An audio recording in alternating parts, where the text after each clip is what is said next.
as the grants will help the local economy. Well, the main benefit, of course, is 700 jobs in the east of England, which will be protected or created because of the £6 million that we're providing through the Regional Growth Fund to two projects in the region.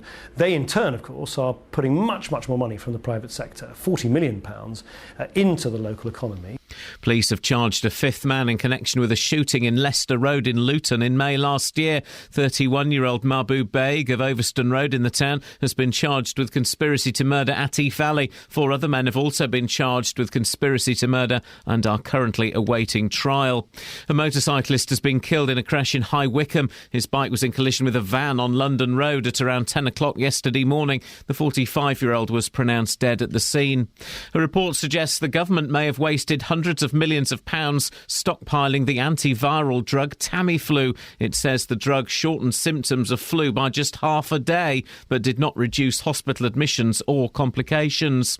A Hertfordshire charity is aiming to reduce street drinking in Hatfield Town Centre, where alcohol can already be confiscated. Resolve, based in Welwyn Garden City, will offer drinkers advice and help. This resident says an alcohol control zone exists in Hatfield's marketplace. Your daytime drinkers who drink a few cans in the afternoons, and then they're normally gone home early evening, and then you seem to get a lot of these new Europeans and that over here of an evening. Well, judging by the beer cans, that's who they are, and the vodka bottle. Most graduates will still be paying back their student loans until they're in their early 50s, according to the Institute for Fiscal Studies. Ministers insist changes to tuition fees will help poorer students. In sport, Manchester United are out of the Champions League after a 3-1 defeat away to holders Bayern Munich. Saw them lose 4-2 on aggregate. The weather, sunny spells this morning, but cloudy later with a chance of showers. A maximum temperature 16 degrees Celsius. And you can get the latest news and sport online at bbc.co.uk/3 counties. BBC Three Counties Radio's big tour of beds, hearts and bucks. Walking along the towpath, I love. Canal's lovely, especially this time of year. It's all about where you live. It's attractive, it's friendly, and you would enjoy it. And there's a nice atmosphere, so it's a great community. And all this week, we're featuring Berkhamsted. I think everybody here is very, very lucky indeed. The big tour of beds, hearts and bucks. BBC Three Counties Radio.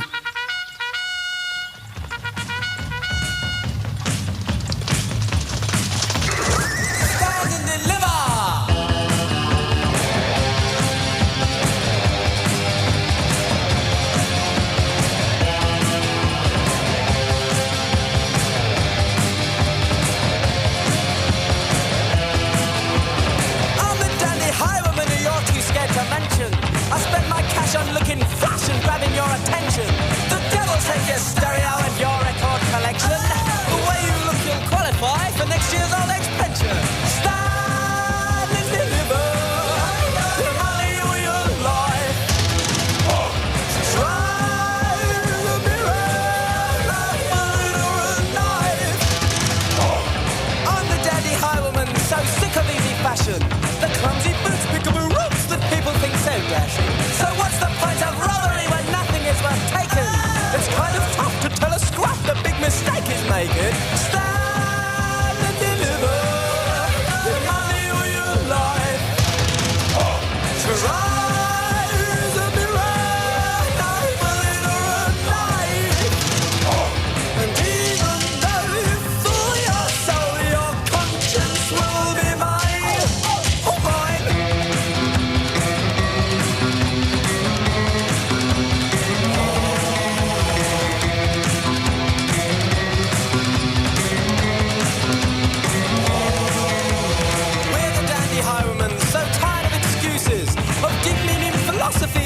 Showbiz loses. We're the dandy highwaymen and here's our invitation. Throw your safety overboard and join our insect nation. Stand and deliver your money or your life. Try the mirror, not bullet or a knife. Even though you fool your soul, your conscience will be mine. Oh, mine.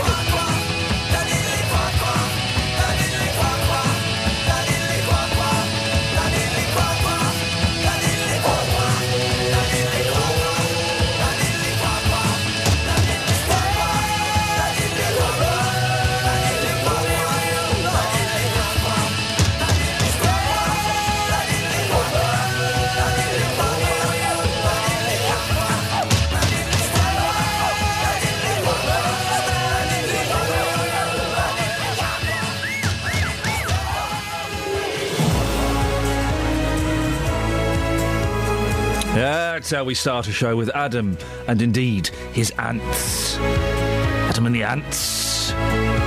You don't get bands with proper names anymore, like Adam and the Ants. Or Shawaddy Waddy. You don't get proper name. Coldplay? What the flip is a Coldplay? I know what an Adam is, I know what an ant is. I've got a vague idea what a Shawaddy Waddy is. Coldplay? Morning, this is Iain Lee, BBC Three Counties Radio. Lots to talk about this morning, including health bosses herald radical shake-up, street boozers get a good talking to, and beans means the ends of the world.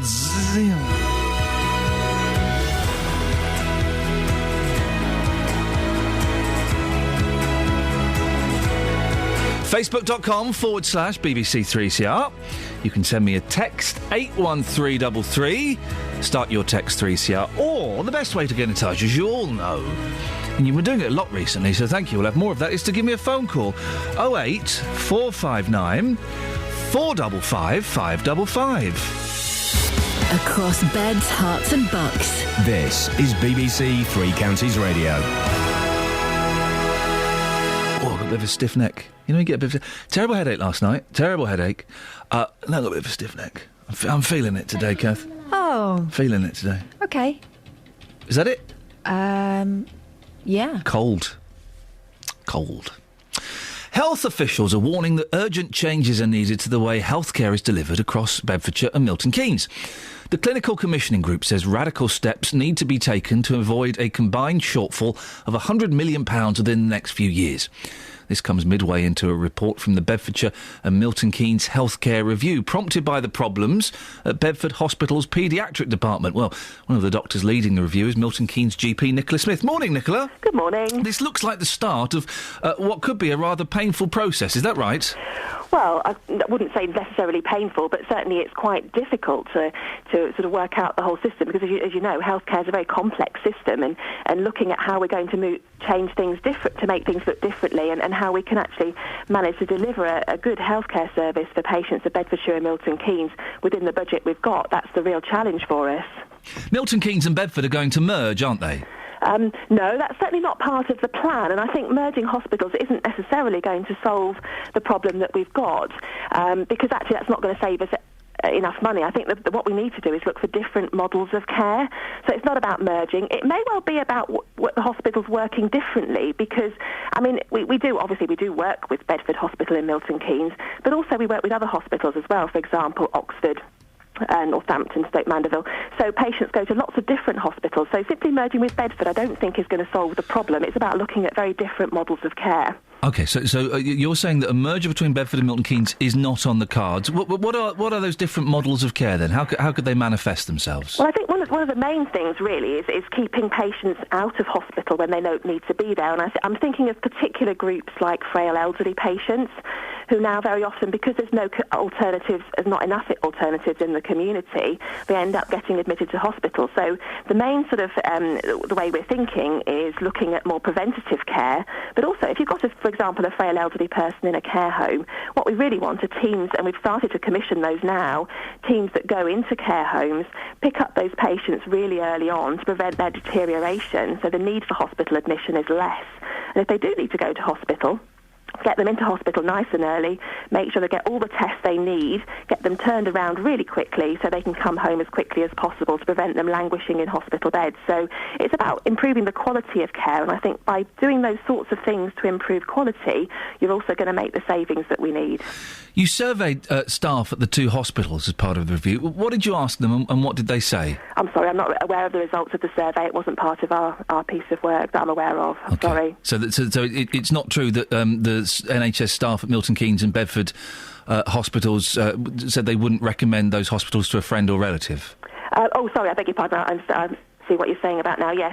I think there's an increasing number of staff that would, and I think there's improvements going on both in Bedford and Milton Keynes Hospital. So although the number is quite low, and I think, to be honest with you, the hospitals have been so busy and so stretched that I think staff obviously are working under a lot of pressure. So what I do know is that the number of staff that are recommending those hospitals is improving. So lots of improvements are going on. But it's starting from quite a low base point, isn't it? So it can only really go up. Well, I think it's not a great advert, is it, for those hospitals? I think we absolutely admit that there are issues, there are problems with our healthcare, and I think when you're working under the pressure of the fact that you've got to make savings and you're not working within your budget, it puts a lot of pressure on people, which is why the sort of whole system changed. It's not just about hospitals, it's about all the care that goes on in GP practices, in the community services, about all of that as well, not just purely about hospitals, because actually nobody really wants to be in hospital unless they really have to be, do they? You're asking for feedback from staff and patients, but it won't really make a difference, will it? If things can't continue the same way they are now, then feedback isn't going to change anything. I think feedback feeds into the whole thing, and you're absolutely right. I mean, people may say, well, I want this, that and the other, and that might not be affordable, but staff and patients as well do have some great ideas about how services should change, and I think there's a lot of staff there working in both Milton Keynes and Bedford hospitals that are probably thinking, well, actually, we could do this slightly better, we could do this more efficiently, but also staff in the community that are saying, look, this patient's in hospital having that treatment, we could do that in the community, couldn't we? For example, maybe a patient who's on a drip with antibiotics because of a serious infection. I mean, when they come well enough, why keep that patient in hospital when we can take that patient into the community and do the same service there in their own home where it's more convenient for everybody? Finally, Nicola, when's the report going to be completed? Well, we're looking at certainly before the autumn, so it's a very rapid piece of work. We need to get on with this. It's no good delaying and dragging it out. We really need to find a solution to this problem. So looking at engaging with all the patients, clinicians and everybody and getting something out before the autumn. Dr. Nicola Smith, thank you very much indeed. 08459 455 555. It's late, we gotta get on home. It's late, we've been gone too long, too bad.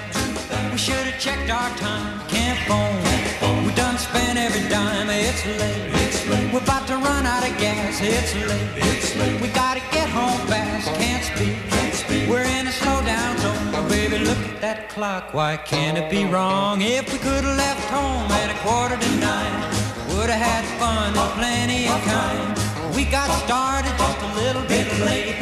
Hope this won't be our last day. Look up, is that the moon we see? Can't be. Looks like the sun to me. Yeah, it's late. I hate to face your daddy, too bad. I know he's gonna be mad. It's late. We gotta get on home. It's late. We've been gone too long.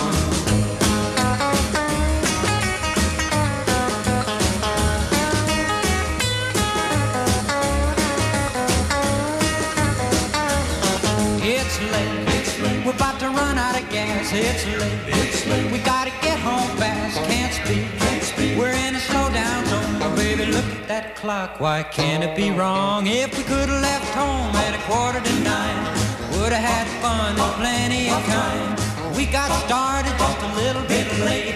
Hope this won't be our last day. Look up, is that the moon we see? Can't be. Looks like the sun to me. Yeah, it's late. I hate to face your daddy, too bad. I know he's gonna be mad. It's late. We gotta get on home. It's late. We've been gone too long. It's late.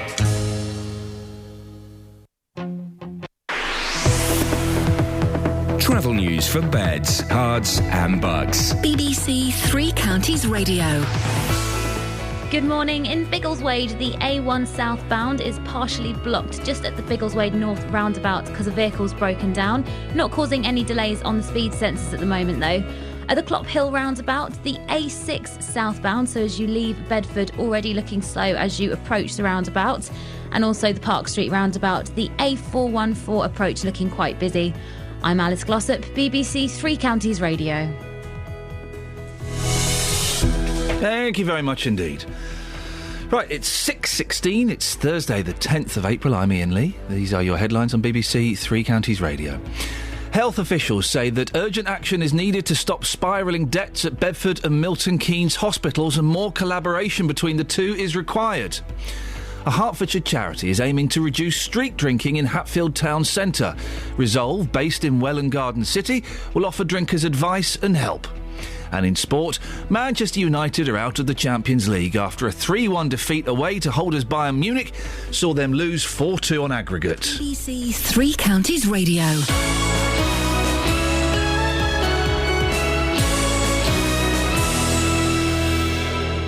Monday the 5th of May is Milton Keynes Marathon Day on BBC Three Counties Radio. As a station, we are going to be going there fully loaded and prepared to go as a team for success. The Milton Keynes Marathon. I'm Laura Moss. I'm the editor of BBC Three Counties Radio. And I'm Jeff Doyle, and I'm the sports editor at BBC Three Counties Radio. Countdown to the Milton Keynes Marathon. Some of us who are extremely fit will be doing more than others, so I think I'm going to end up doing about 8 miles. And I'll be sprinting my mile that I will be doing. And with around 4 weeks to go, let's see how some of our willing runners are.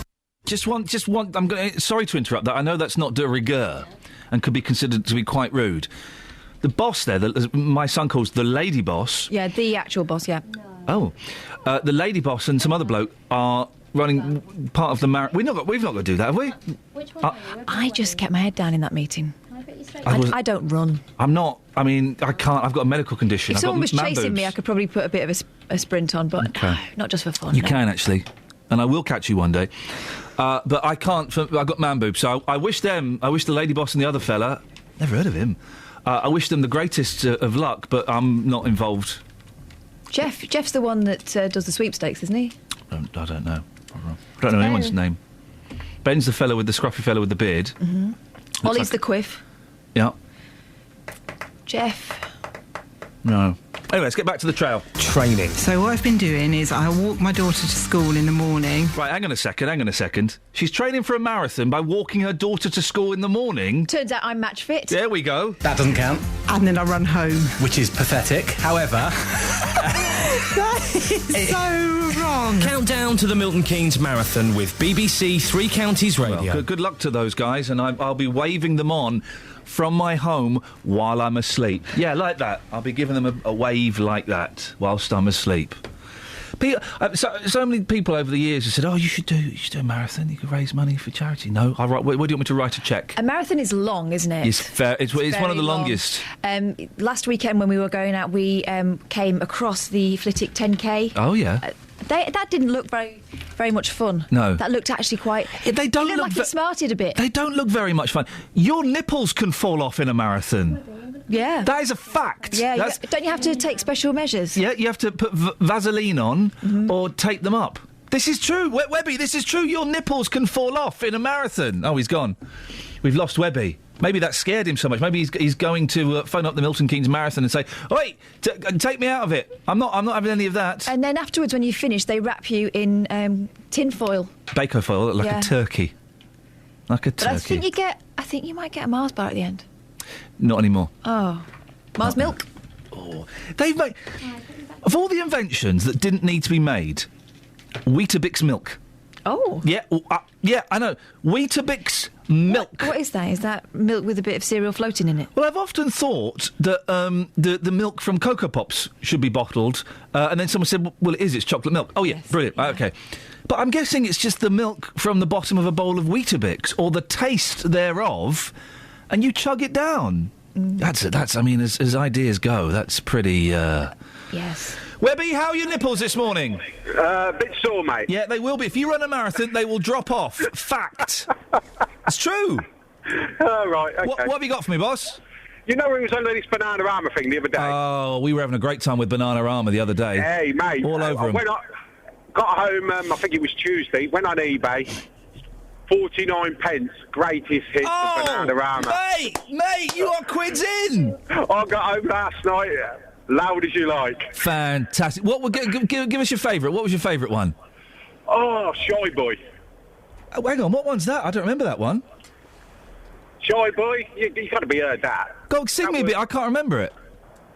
He used to be a shy boy, then I met him, my boy. I don't know the rest. Webby, listen. Well, I'm really pleased you got that. Is that the one where it's got the I was going to say the album that's got the picture of the three on the front? Well, of course that's it would. Right. Banana Armour, but it's in like 3 strips, isn't it? That's it. Yeah, I used to have my friend Wayne Shaler tape that for me. Yeah. Oh, yeah. 49p though. Bargain. You can't argue that. And Webby, I've got some great news. Music lovers, I have some great news. Yesterday, on the show, we discovered the magic of Mrs. Mills and the magic of Mrs. Miller.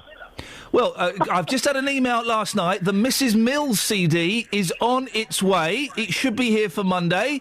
Fingers crossed Mrs. Miller won't be far behind. Mrs. Miller. Did you not hear Mrs. Miller yesterday? No, I was at the counter. I was up north yesterday delivering. Webby, you are in for a treat. You'll be hunting on eBay for that bad boy. You like Mrs. Miller, didn't you, Kelly? Is that the lady that does the covers of the songs? Yeah. No. She sings like that! It's been a hard day's night. I picks a bed like a dog. So, Sleeping like a dog? yeah, Is that the words? why not? Is that what she sings? Sure, probably. It's weird. So we're going to get her, and we're going to get Mrs. Mills. We're going to have a Mrs. Mills versus Mrs. Miller face-off. I don't even know what that means. Loving you isn't the right thing to do. And how can I ever change things that I feel?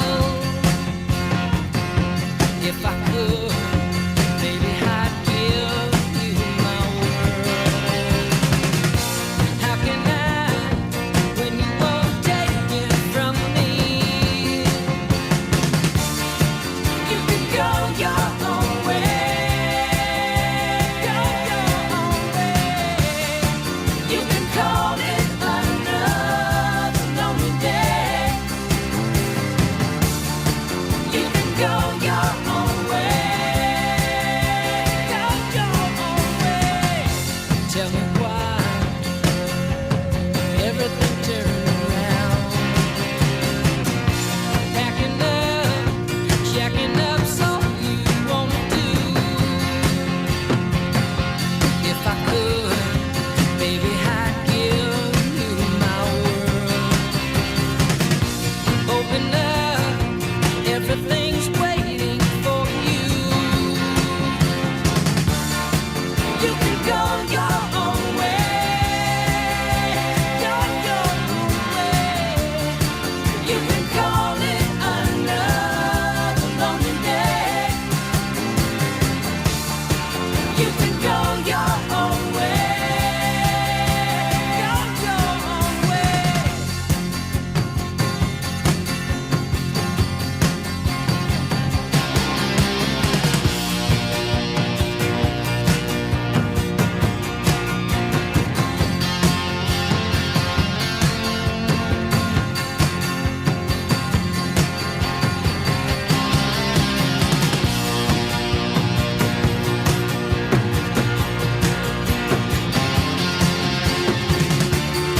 You can go your own way.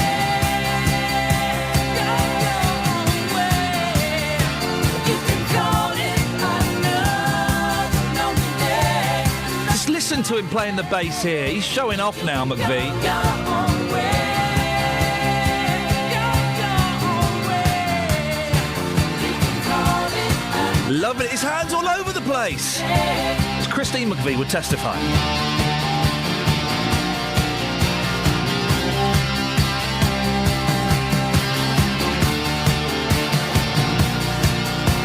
Man, you've got to love it. McVie's back with them. How cool is that? Just after they finish their UK tour.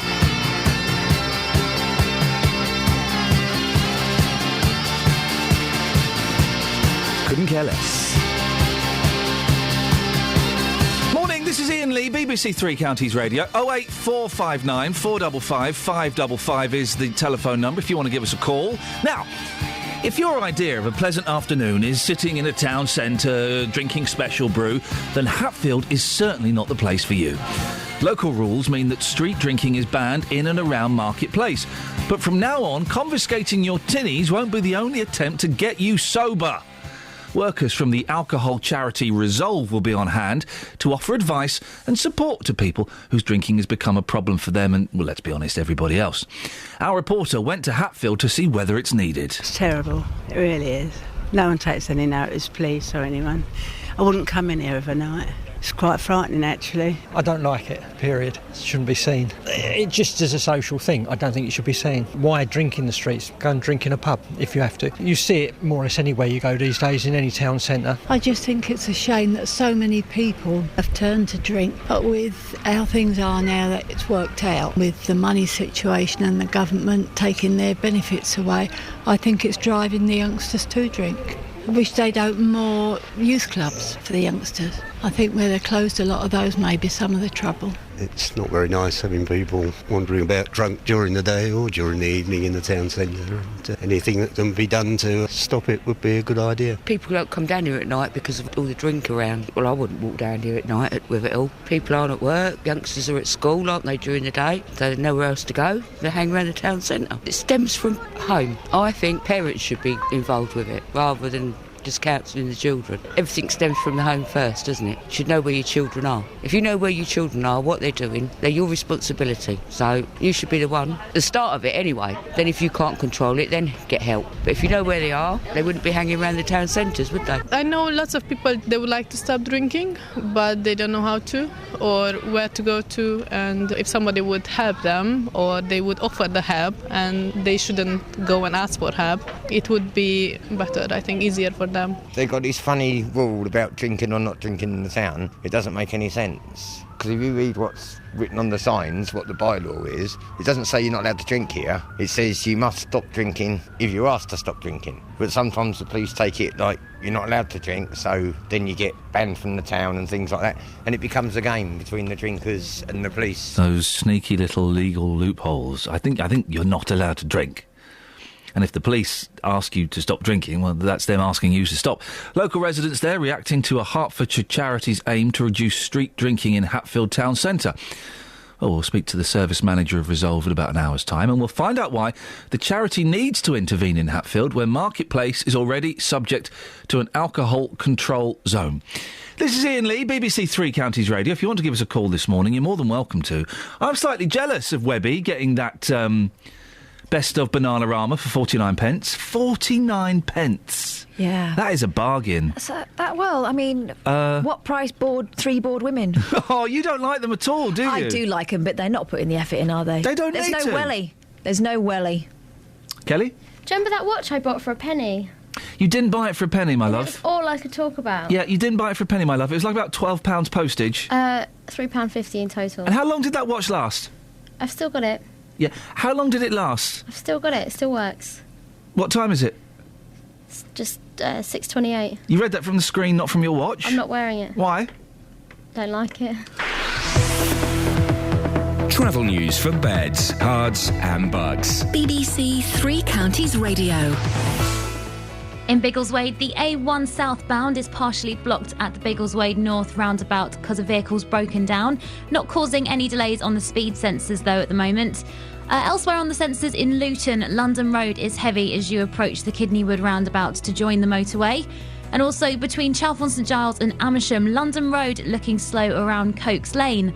Public transport has no reported problems. I'm Alice Glossop, BBC Three Counties Radio. Across beds, hearts and bugs. This is BBC Three Counties Radio.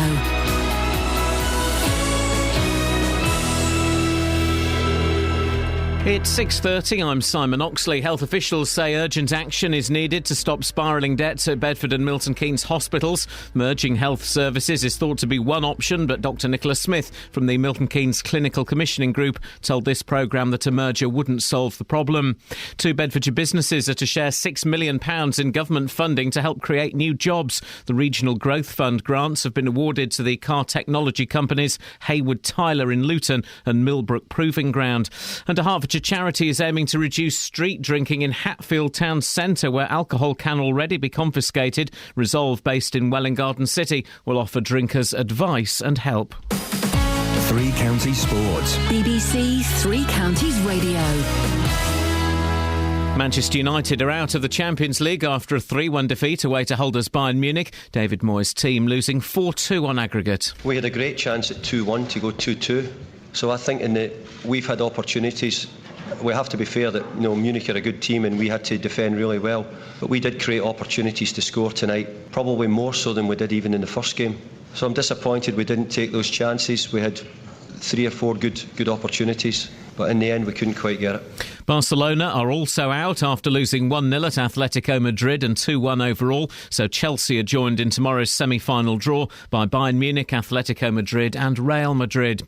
Luton will be crowned conference champions tonight if Cambridge lose at Woking. If Cambridge win or draw, the Hatters will have a chance to confirm their return to the Football League at home to Braintree on Saturday lunchtime. Striker Mark Cullen is concentrating on that. All we can concentrate is our next game, which is Saturday. It doesn't really bother me what happens on Thursday. It's not on my hand, so I just concentrate for Saturday. Everyone's just focusing on getting the job finished. We've worked really hard all season to get into this position, and now we just need to finish it off.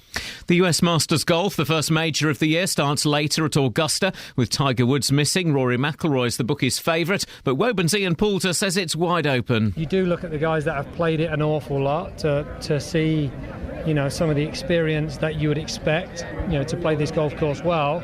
But, you know, there's an awful lot of rookies that are playing this year, which are great golfers that have won golf tournaments, and, you know, it wouldn't surprise you to see them on the leaderboard. And in ice hockey, Czech defender Lukas Zatopek is leaving the Milton Keynes Lightning after 6 years at the club. Supporters had helped pay his wages for several seasons. Such was his popularity. BBC Three Counties News and Sport. The next full bulletin is at 7. Across beds, hearts and bucks. This is Iain Lee. BBC Three Counties Radio. We're going to do the... Do you see what the... Not that song. See what the next song is that's queued up? We're not playing this. The person who does... You didn't put this in, did you, Kels? No. The person who does the music for this show... Have they ever listened to this show? We're not playing this. What about sunrise? Yeah, what about It's a it? serious message. What about it, you fruitcake? Seriously. I mean, it's a serious message. But what about sunrise? What about... It's all that, isn't it? We're not playing it. It ain't happening. If you want to take part in the papers, 08459 455 555. Although that could segue quite nicely into this story in the papers about beans. Do it. Get in there. Brits might be contributing... I only found out recently, Yes. within the last 2 years, that the word Segway doesn't end W-A-Y. Oh. Literally in the last 2 years. And I had to write to someone who is in an act called the Segway Sisters about booking them, and I spelt it Segway Way. Oh. S-E-G-U-E, Segway, Way. Oh, dear. Segway Way. Did they say then? They didn't, but they just wrote back Segway. Not Segway Way. Never mind. It's a tricky word. How do you get the gway? Well, that's Sieg. It's a French word, isn't it? It's missing an accent. An accent wouldn't change it for me. My favourite of... What's your favourite of all the accents? Mine's an umlaut. Oh, I quite like a cedilla. That's the little number the 5 under the question C. Mark, yeah. Yeah, I like that. I also like the acute... No, what's it called? The little hat. God, I studied languages. I can't remember what it's called. Here we go. Let's do you know what that means? It means that an S has been taken out somewhere. She's holding her hands in the style of a steeple. Inside lots of people. My other favourite... OK, this is what we'll do.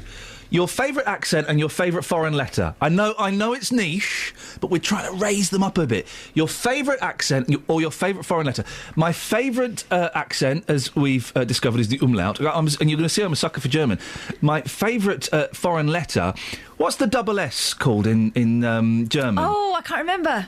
I want to say Strasse, but that means street. Yes, it's in that. Geschwister, no. No, that's sister. The double S in German. You spell like a P with an extra... They don't use it so much now, do they? They've kind of dropped it, which I think is to their detriment. It's a shame, It really is. I guess it's keyboards that have done that. What's your favourite foreign letter? I like the L.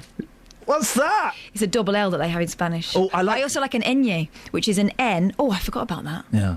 It's an N with a tilde on the top. Do you know what a tilde is? It's rice, isn't it? No, it's like a sideways S. We are And in so Spanish, it means that you say ñ rather than n. I also like the P in Greek because...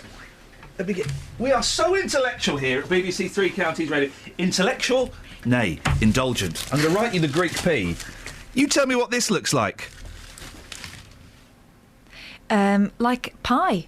Yeah, it's P. It looks like an N, you're supposed to say. Oh. Yeah, but I'm too intellectual. I see pie. Your favourite... Not a meat and potato. I mean the mathematical symbol. You always see meat and potatoes, you are. Martin's called in about this. Martin, what's your favourite accent or your favourite foreign letter? Huh? I don't know. Oh. Well, that's a disappointing first call to what's your favourite accent, your favourite foreign letter phone in. The first annual what's your favourite accent, favourite foreign letter phone in. 08459 455 555. Why have you called in then, Martin? Just to make you feel too jealous about Webby buying Bananarama 49p. Yeah. If you was to go on Amazon and search for the same CD, you can get it from one of the Amazon traders for 1p. Oh! Webby, you've been done. Webby was totally screwed over. Webby! Martin, did you buy it for 1p? No, but I'm tempted. Do you know what? I'm going... Right, OK, hang on. Martin, thank you for that. Let's have some of this. Let's all rush to our favourite internet shops and try and buy Bananarama Best Of for a penny. See you in a minute.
Webby, 49p for Bananarama Best Of. You were done, mate. You were done. This is a great song. This is great.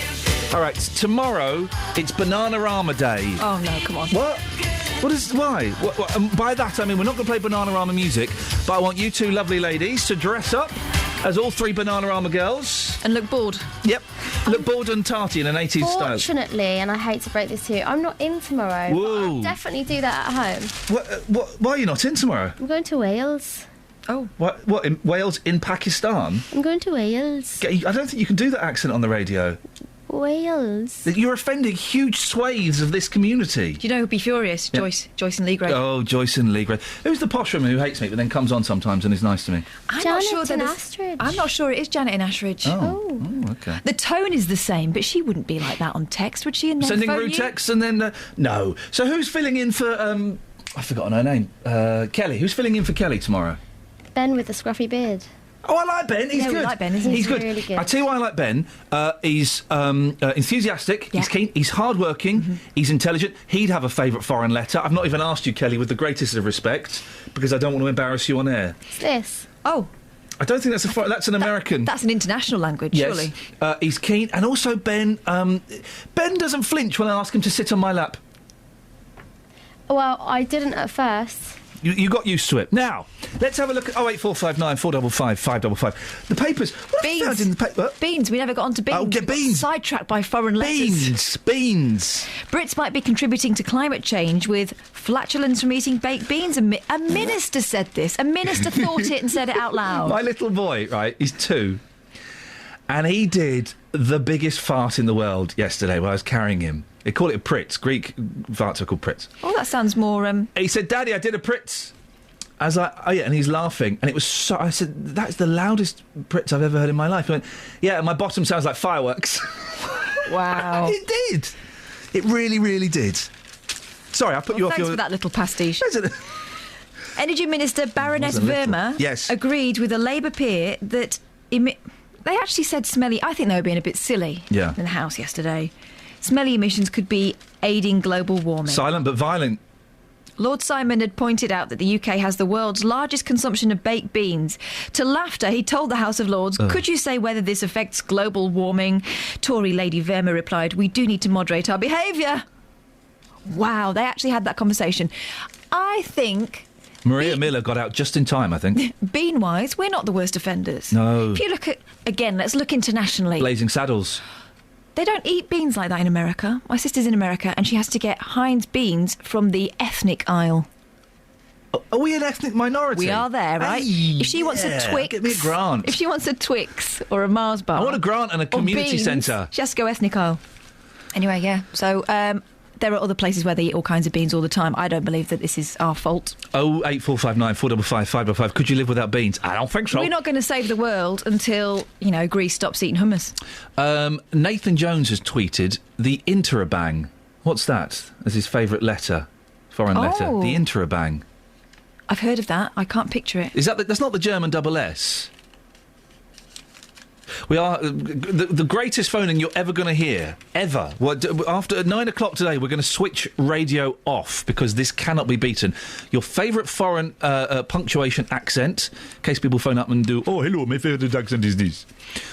Or your favourite foreign letter.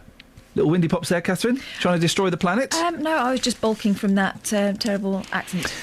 Move over Fonda. Dancer, 88, brings out fitness DVD.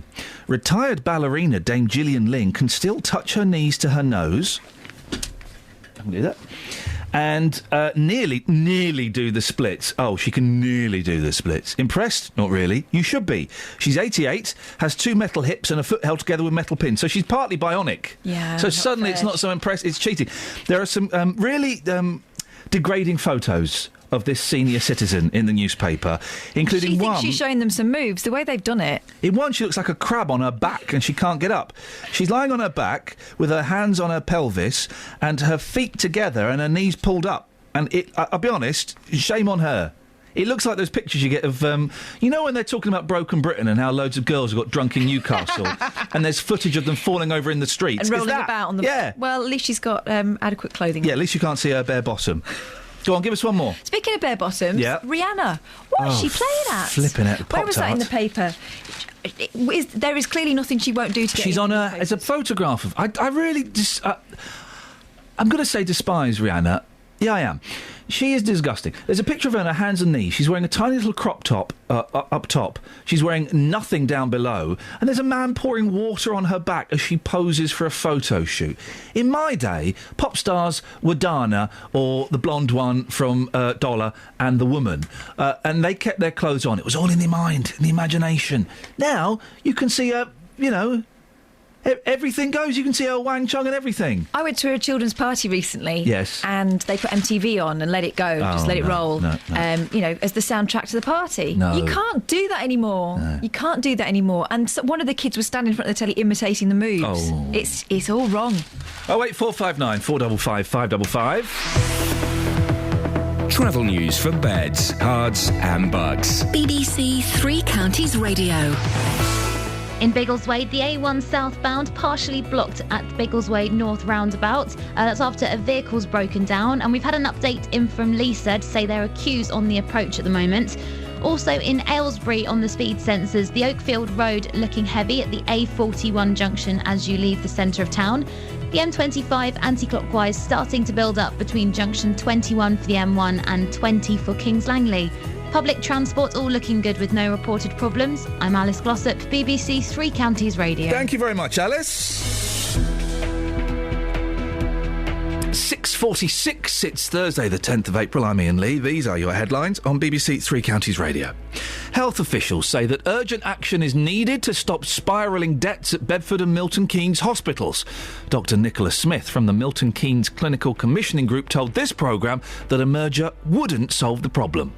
A Hertfordshire charity is aiming to reduce street drinking in Hatfield Town Centre. Resolve, based in Welwyn Garden City, will offer drinkers advice and help. And in sport, Manchester United are out of the Champions League after a 3-1 defeat away to holders Bayern Munich. Let's get the weather. Here's Elizabeth. Beds, Herts and Bucks weather. BBC Three Counties Radio. Hello, a very good morning to you. It's a bit of a chilly start for some areas. We've got temperatures between 2 and 6 degrees at the moment, the higher values in some of the towns. We've got a few mist patches as well. They won't last long through the morning. All in all, it's going to be a really nice day. Lots of sunshine around, particularly through the morning, with some cloud bubbling up here and there into the afternoon. Not quite enough to spoil those spells of sunshine, though. The winds are going to be light, just a very, very small, even negligible chance of catching one or two light showers this afternoon.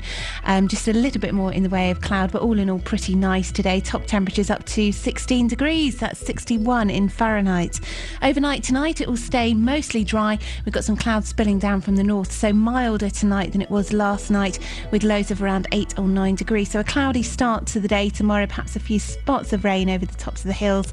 And then into tomorrow, yes, dry and bright, just slightly cooler than today. And it's looking dry and mostly fine over the weekend too. That's the forecast. Every weekday morning from 9. Good morning, welcome to the JVS show. Your local stories. Have you had to rebuild your life after being a victim of crime? Do you think it's inhumane to keep people in prison for life? Do you think that immigration needs to stop? Your local life. Why do 70% of this country feel immigration is wrong? We've actually got an open doors policy. I am just so angry listening to some of them people. What the government are doing, they'll start introducing American-type sentencing, like 200 years in prison. The JVS show. British people are not xenophobic. Weekday mornings from 9 on BBC Three Counties Radio. Now, Justin Dealey is... where are you today, Justin? Morning, boss. I am live in Berkhamsted, the home of our big tour. The home of the big tour. Now, we've got something very, very important to talk about. OK. But first of all, you might be interested in this story that Catherine has... I don't want to read this. Why? It's nonsense. Come on. I find it offensive. Let's be having you. Well, you know, The Sun did a really, a campaign to make sure every woman checked herself. Copperfield. Yeah, the Copperfield campaign. Yeah. And it was not about looking at young girls with their boobs out and holding them in a comedy manner. No. It was a serious health message. Yes, good for them. Well done. Well done, guys. Page 25 of The Sun. Britain's boobs are growing and the biggest are in Wigan.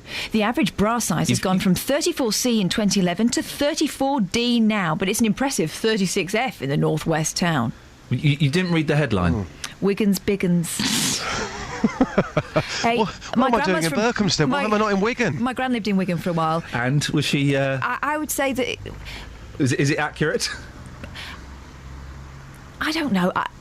Can I say this? It's not just that they've got big boobs. It's the home of the pie. Oh, I see. Big mounds, yeah. Did I... Justin, you were listening to the last 40 seconds of broadcast. Yes. Did I just, in a roundabout way, ask Catherine Boyle how big her grandmother's breasts were? Yes, I think so. I did, didn't I? I think that's a relevant question, though. I think you can just about She's get not away with originally that one. from Wigan, so it's not a question I'm prepared to answer. Do they increase... Oh, that's reminded me. I just think that's a stupid story and it annoys me. Why does that annoy you? Because it's making fun of women. Oh, come on. No, you see, what it's doing is getting us talking about it. And then we can make people safe. Yeah, OK. Yes. Well, when they're doing something about prostate cancer, then we'll talk. Hey, they've invented a blood test to test for prostate cancer now, so you haven't got to have the old... which is a shame.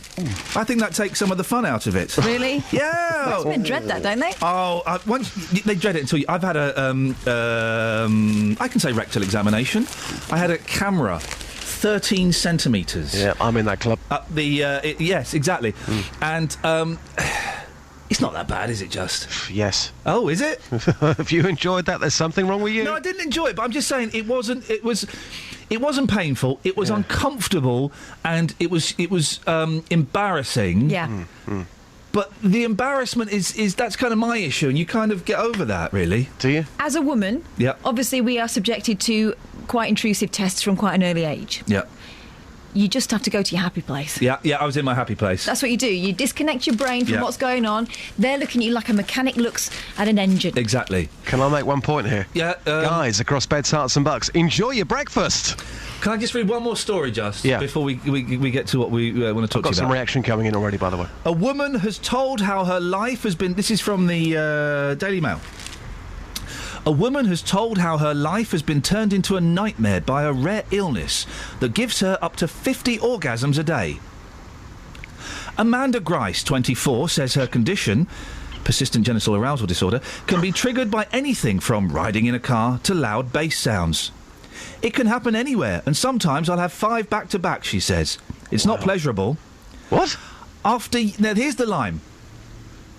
After years of suffering in silence, Miss Grice finally found a pelvic expert who's put her on a regime of exercise and meditation combined with medication to numb the affected areas. So you think you've got problems, Justin?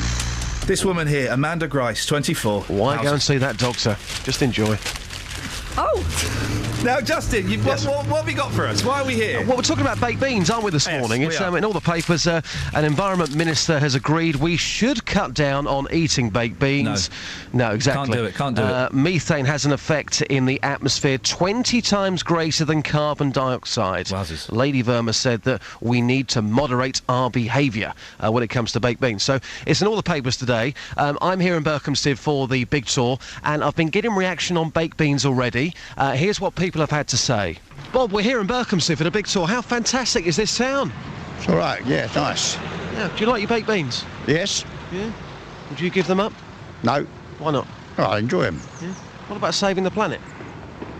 What, baked beans? What's it got to do with the planet? Well, global warming. Nah. Well, we all know what baked beans do, correct? Yeah. Yeah. So, would you not give them up to save the planet? No. It's a bit rude, isn't it? It is. Yeah, so no. You don't really care about the planet? I do, but I like my baked beans. OK, fair enough. And Bananarama, yes or no? Yes. Good man. We like you. Thank you very much, sir. Have a good day. Take care. Right. So there you go. That was Bob. I think, Ian, this morning, that's going to be pretty much a reaction all morning. People are not going to give up their baked beans, and what a great laugh.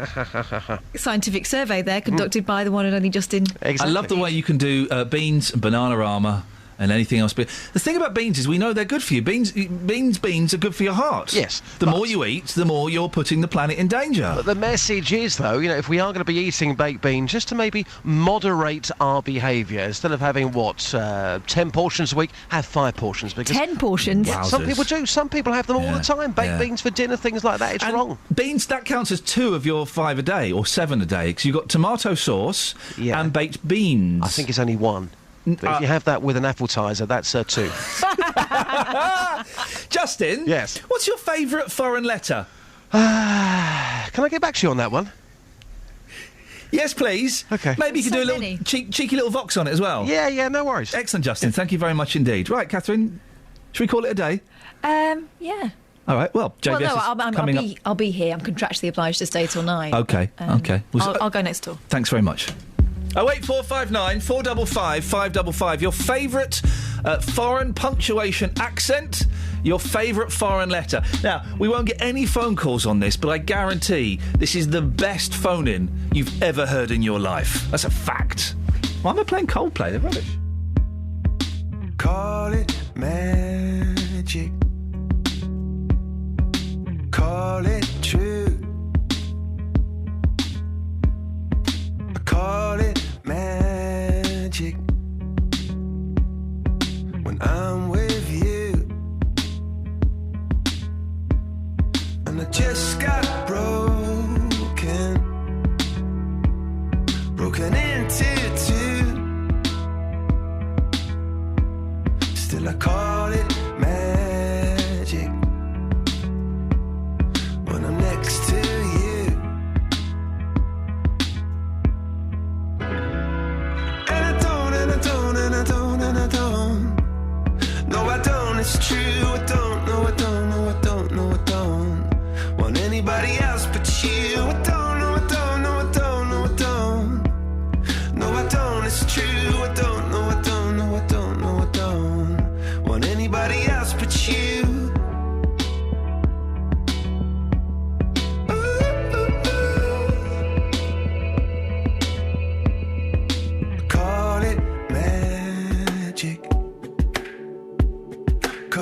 And with all your magic, I disappear from view, and I can't get over, can't get over you. Still I call it magic. You're such a precious jewel.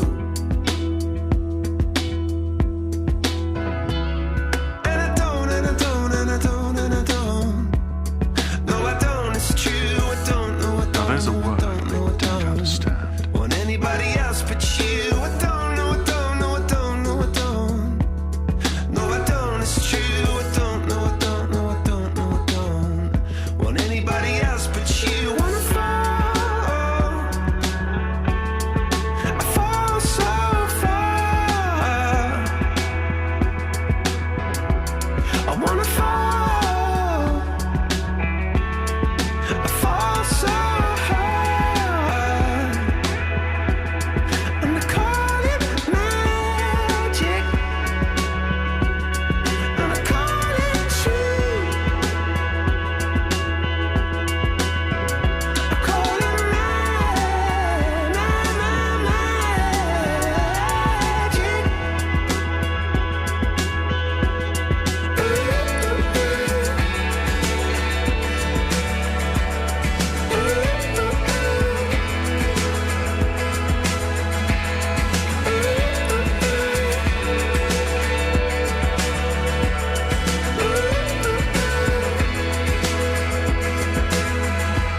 And if you were to ask me, after all that we've been through,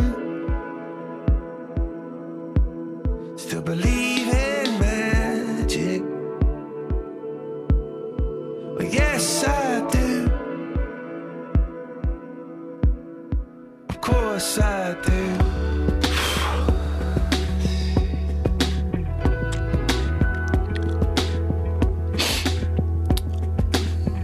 Kind of see why she left him.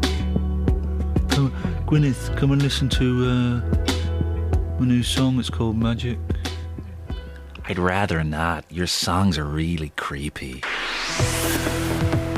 Travel news for beds, cards and bugs. BBC Three Counties Radio.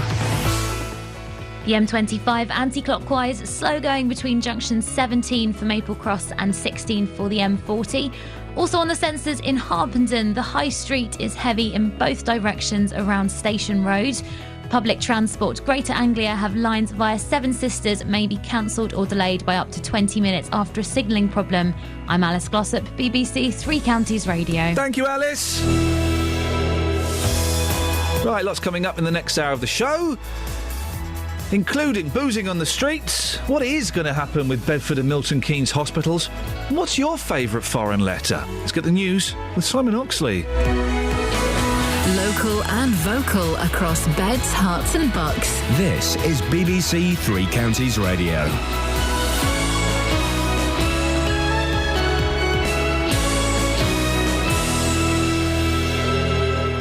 It's 7 o'clock, the headlines. Health officials won't rule out Bedford and Milton Keynes merger, funding boost for Bedfordshire companies and bid to reduce drinking on the streets of Hatfield. BBC Three Counties Radio. Health officials say urgent action is needed to stop spiralling debts at Bedford and Milton Keynes hospitals. A review of healthcare is currently underway following problems at the paediatric department in Bedford. Merging health services is thought to be one option, but Dr Nicola Smith from the Milton Keynes Clinical Commissioning Group told this programme a merger wouldn't solve the problem. It may well be about what the hospital's working differently, because, I mean, we do work with Bedford Hospital in Milton Keynes, but also we work with other hospitals as well, for example, Oxford, Northampton, Stoke Mandeville.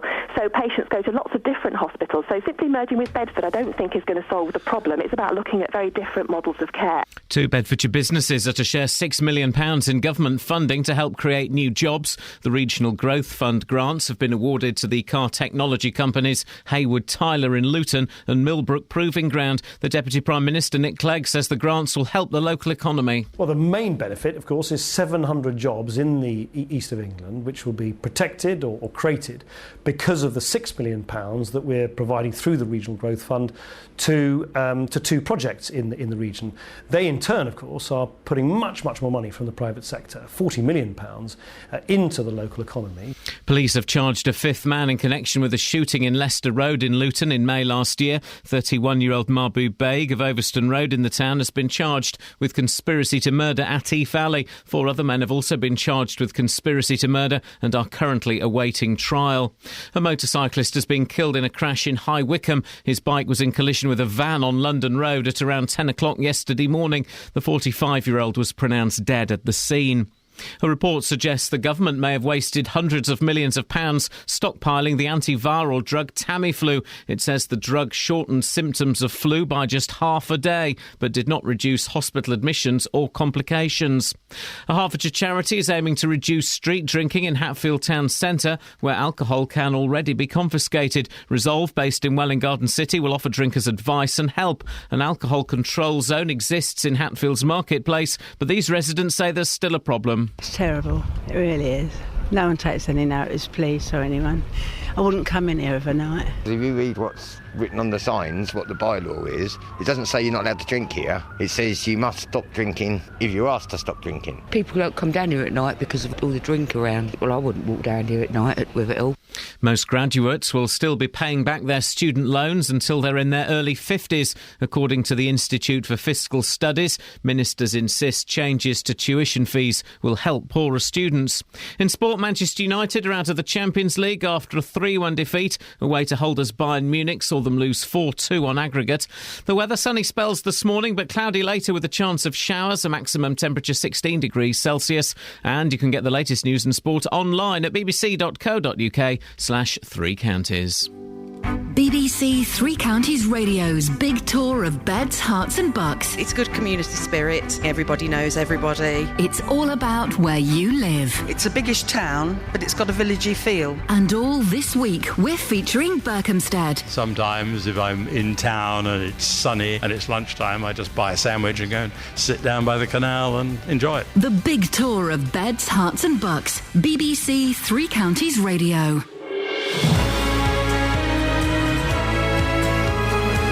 Thank you, Simon. Excellent stuff as always. Morning, this is Iain Lee, BBC Three Counties Radio. Lots to talk about today, including there's going to be a healthcare shake-up for Bedford and Milton Keynes hospitals. Street boozers get a stern wagging of the finger. And beans, good for your heart. The more you eat, the more you bring about the end of the world. Also, what's your favourite accent, foreign accent punctuation type thing, and your favourite foreign letter? Mine's the German double S.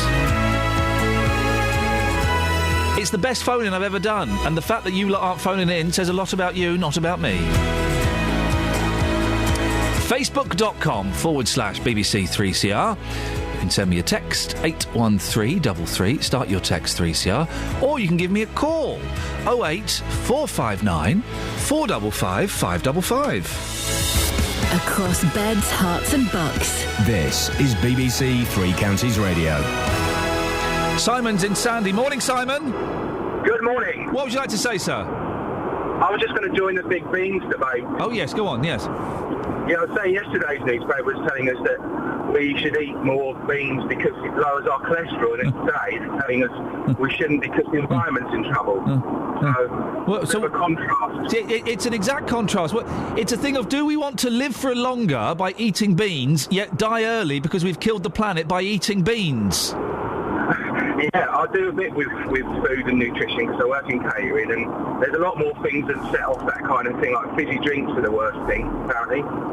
How important are beans in your diet, Simon? Oh, not that important. It depends on the brand, though. You've got to get the brand right. Well, this is what I was going to say. That I really don't think there's any point in trying to save a few pence on beans because, man, you can taste the difference, can't you? Absolutely. You cannot buy store-owned brand.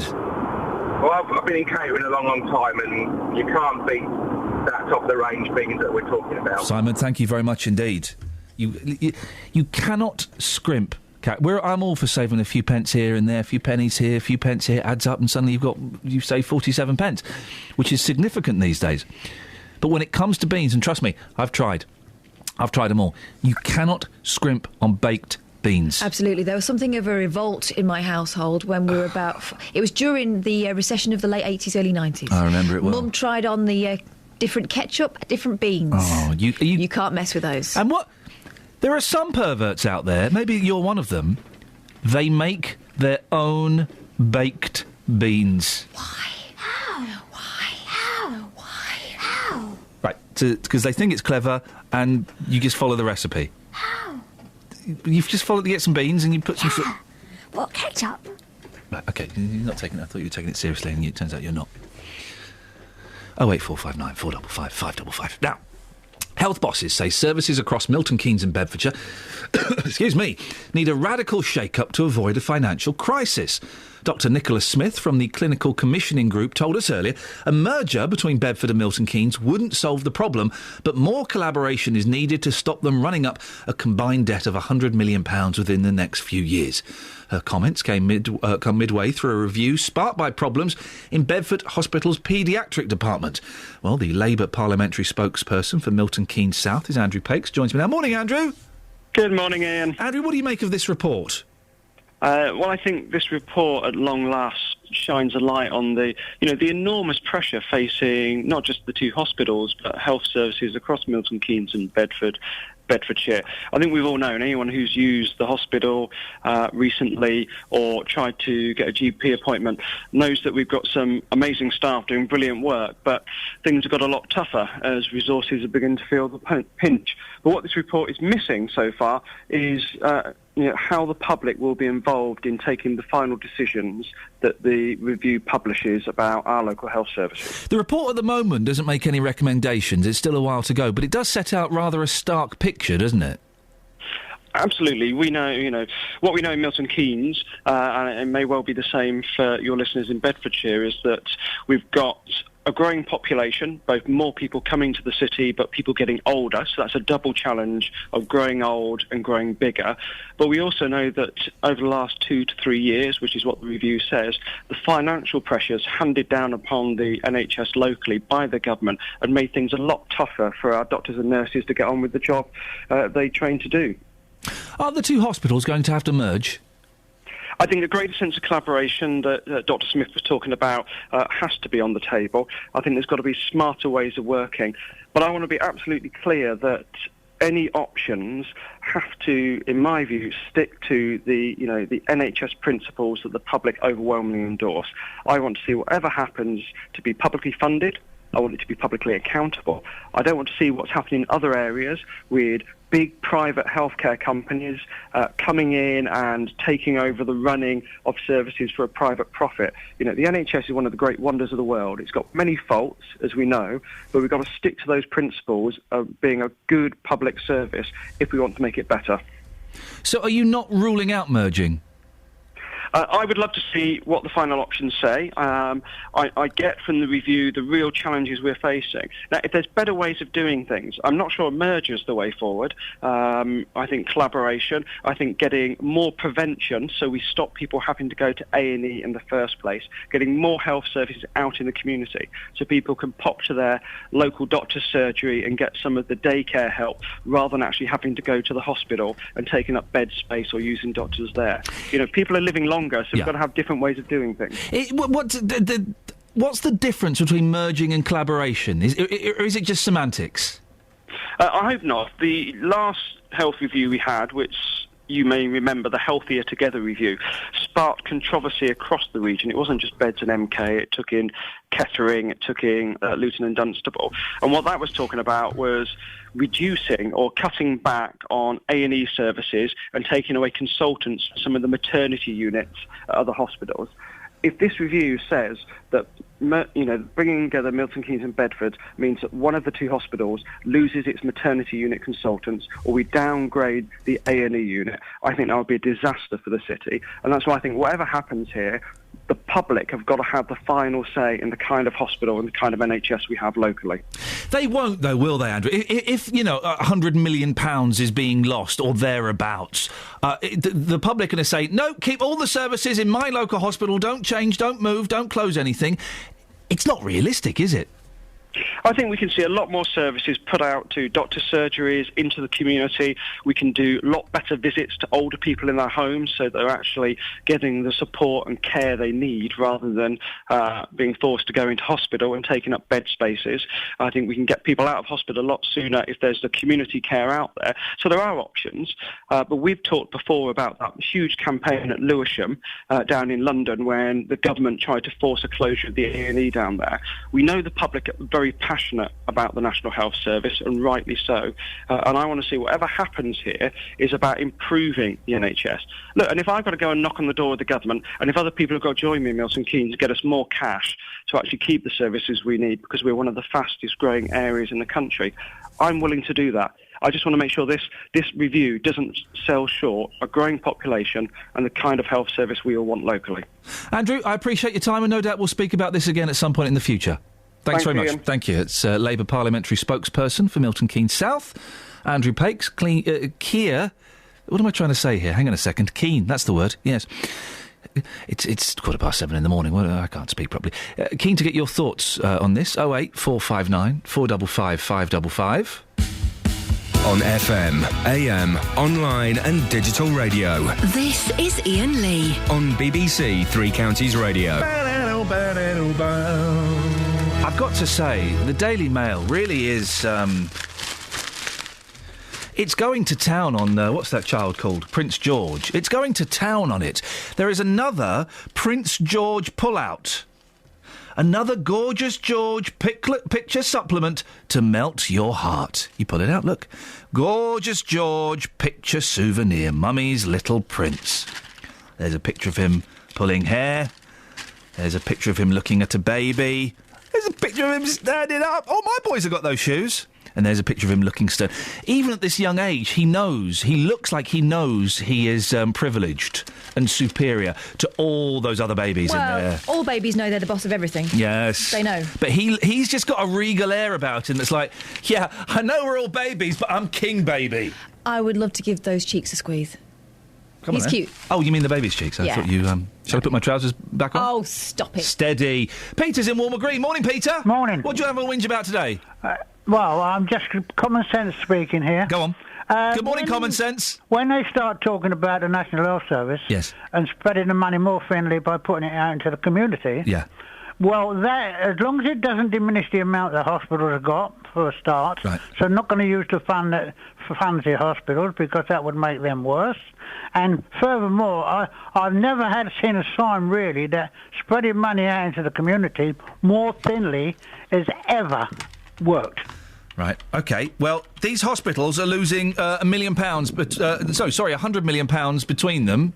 What do you say? What do you suggest they do? Well, I thought it was all ring fenced. So, what are all the extra services that's come from that £100 million? I'd like to know where the £100 million has gone. Well, it's not extra services. It's the fact that there are more people and they are living longer. You're part of the problem, Peter. No, not really. Not really. The problem is... 100 years ago... 50 years ago... Yeah. How old are you, Peter? You're in your 70s, is that right? Yeah, 70 to do. 70 to do. Good for you. Well done. 50 years ago, you'd have been dead. There weren't many 70-year-olds around. Well, 50 years ago, you'd have been 20, but you get the point. Well, what does that mean? That means to say we've contributed a lot more years. Yeah, but you've not contributed a lot more money. Oh, excuse me, but the government takes 43% of my rent every year. Well, I know, but you're living in council accommodation. Well, so I'm subsidising you. No, you're not. I've got a mortgage. I'm paying tax. I'm subsidising you. But you've got a mortgage, but I subsidise you for my rent. How are you subsidising my mortgage with the Halifax? Well, because if you look at they take between £4 and £5 billion from rents. Now, the social rents have been in the black for about 20 How are you subsidising my mortgage? Well, because that means to say there's taxation coming from a different position that you don't pay. Yeah, how are you subsidising my mortgage? Well, it's the same thing. Can you just send me a cheque directly? I didn't say I'm subsidising you. I didn't say I was You said that. Okay, in what way are you subsidising me? Well, because they're getting taxation. I'm subsidising you! No, they're getting... Well, how can it be they've been in the black for 20, 25 years? Peter, always fun to spar. I wish we could talk for a bit longer, but I'm late for the travel. Thank you very much indeed. 08459 455 555. Travel news for beds, cards and bugs. BBC Three Counties Radio. In Milton Keynes, we've got reports that the Portway is partially blocked around the Pineham roundabout, not far from the M1 junction 14 after an accident. Looking slow in the area there. Also in St Albans, Harpenden Road, heavy in both directions around Marshallswick. The M25 anti-clockwise very slow between junction 21 for the M1 and 20 for Kings Langley. Then on public transport, Greater Anglia have lines via Seven Sisters may be cancelled or delayed by up to 20 minutes after a signalling problem. I'm Alice Glossop, BBC Three Counties Radio. Alice, thank you very much for that. Right, 7:17, it's Thursday already, the 10th of April. I'm Iain Lee. These are your headlines on BBC Three Counties Radio. Health officials say that urgent action is needed to stop spiralling debts at Bedford and Milton Keynes hospitals. Dr Nicholas Smith from the Milton Keynes Clinical Commissioning Group told this programme that a merger wouldn't solve the problem. A Hertfordshire charity is aiming to reduce street drinking in Hatfield Town Centre. Resolve, based in Welwyn Garden City, will offer drinkers advice and help. And in sport, Manchester United are out of the Champions League after a 3-1 defeat away to holders Bayern Munich. BBC Three Counties Radio.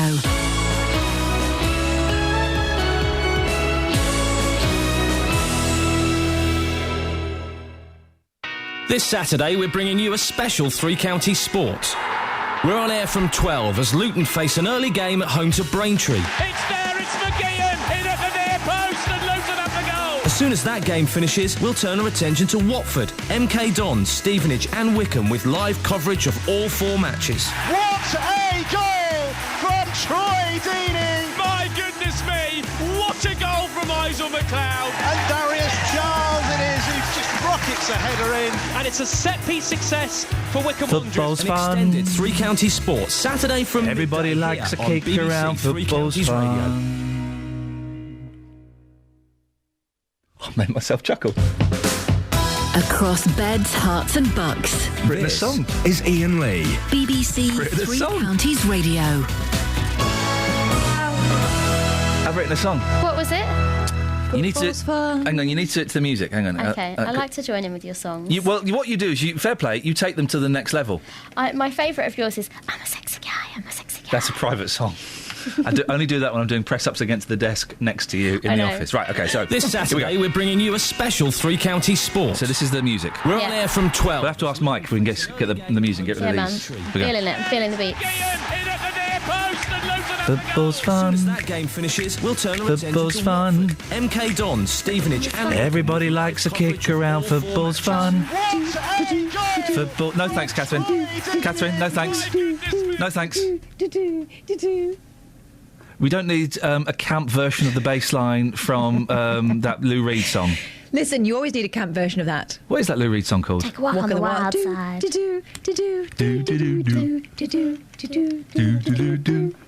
We don't need that. Okay, And fine. Kelly Betts is my collaborator. Thanks. Thank you. So carry on. What a goal from Isel McLeod! Like a kick around, football's fun. Rockets a header in. Football's fun. And it's a success for Wickham Wanderers. Everybody likes a kick around, football's fun. Day here on BBC Three Football's Counties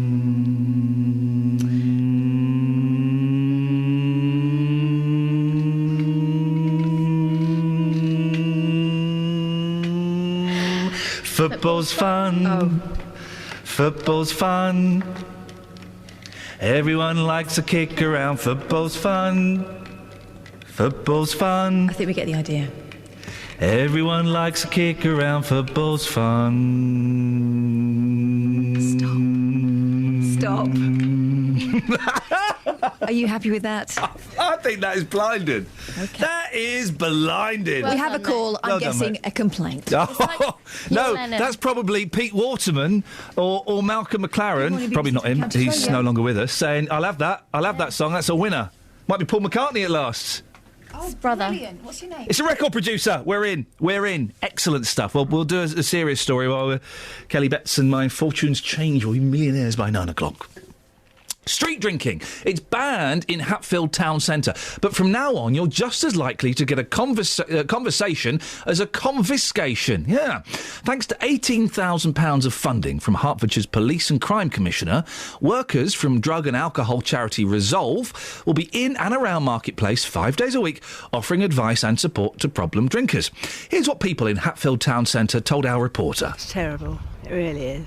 No one takes any notice, police or anyone. I wouldn't come in here overnight. It's quite frightening, actually. I don't like it, period. It shouldn't be seen. It just is a social thing. I don't think it should be seen. Why drink in the streets? Go and drink in a pub if you have to. You see it more or less anywhere you go these days, in any town centre. I just think it's a shame that so many people have turned to drink. But with how things are now, that it's worked out, with the money situation and the government taking their benefits away, I think it's driving the youngsters to drink. I wish they'd open more youth clubs for the youngsters.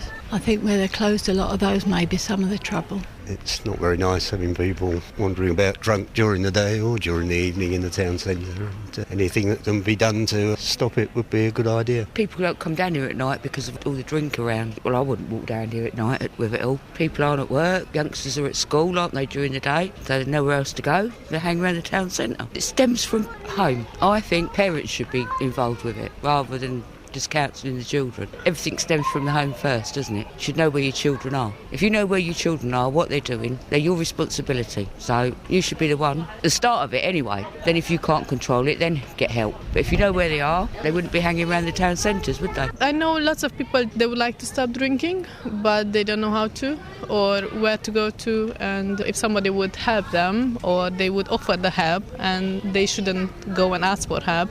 Well, Joe Heaney is from Resolve and joins me on the line now. Morning, Joe. Good morning, Ian. Joe, how bad is the problem there? Well, I mean, there are a number of reports that have been made by the Safety Partnership team identifying specific areas where groups of people are gathering and have been gathering now for, we estimate, around 10 or so years. I would say they're isolated incidents and isolated areas. It's not as if it's a widespread issue across the entire area of Welling and Hatfield. However, I think the effects arising in these situations are somewhat disproportionate to the number of people that are actually involved. So how many... Is it the kind of same hardcore group of boozers that are doing this? I think what's important to understand is what we have is a population in which there will be a very low number of people who will suffer from alcohol and or drug-related issues. And so in terms of sort of identifying a specific group of people as hardcore, I think that's a bit harsh. What we do have is we have a small number of people who will suffer from issues arising from addiction, and alcoholism is one of those. And that will be a continuous thing. I mean, unless somebody can find a magic addiction, there will always be a small number of people. And that's the thing, isn't it? When it comes to addiction, whether it be drugs or alcohol, if someone comes up to you and tries to have a chat, that isn't necessarily going to do a lot, is it? Because these people will get clean and sober when they want to get clean and sober. I think it's a number of factors. I mean, you know, the first thing is, in order to get clean and sober, you have to know where to go to do that. Now, there are not big red signs saying treatment this way, please.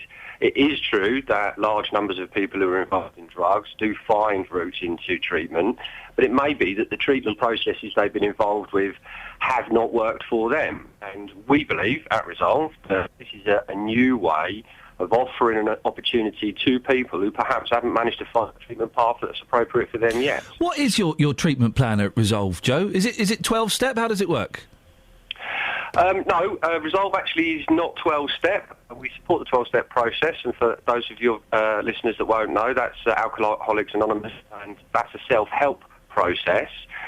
We are an independent psychosension service, and what that means is we offer therapeutic methodology, cognitive behavioural therapy, one-to-one counselling, person-centred, and our approach is the core of our service is a structured therapeutic programme.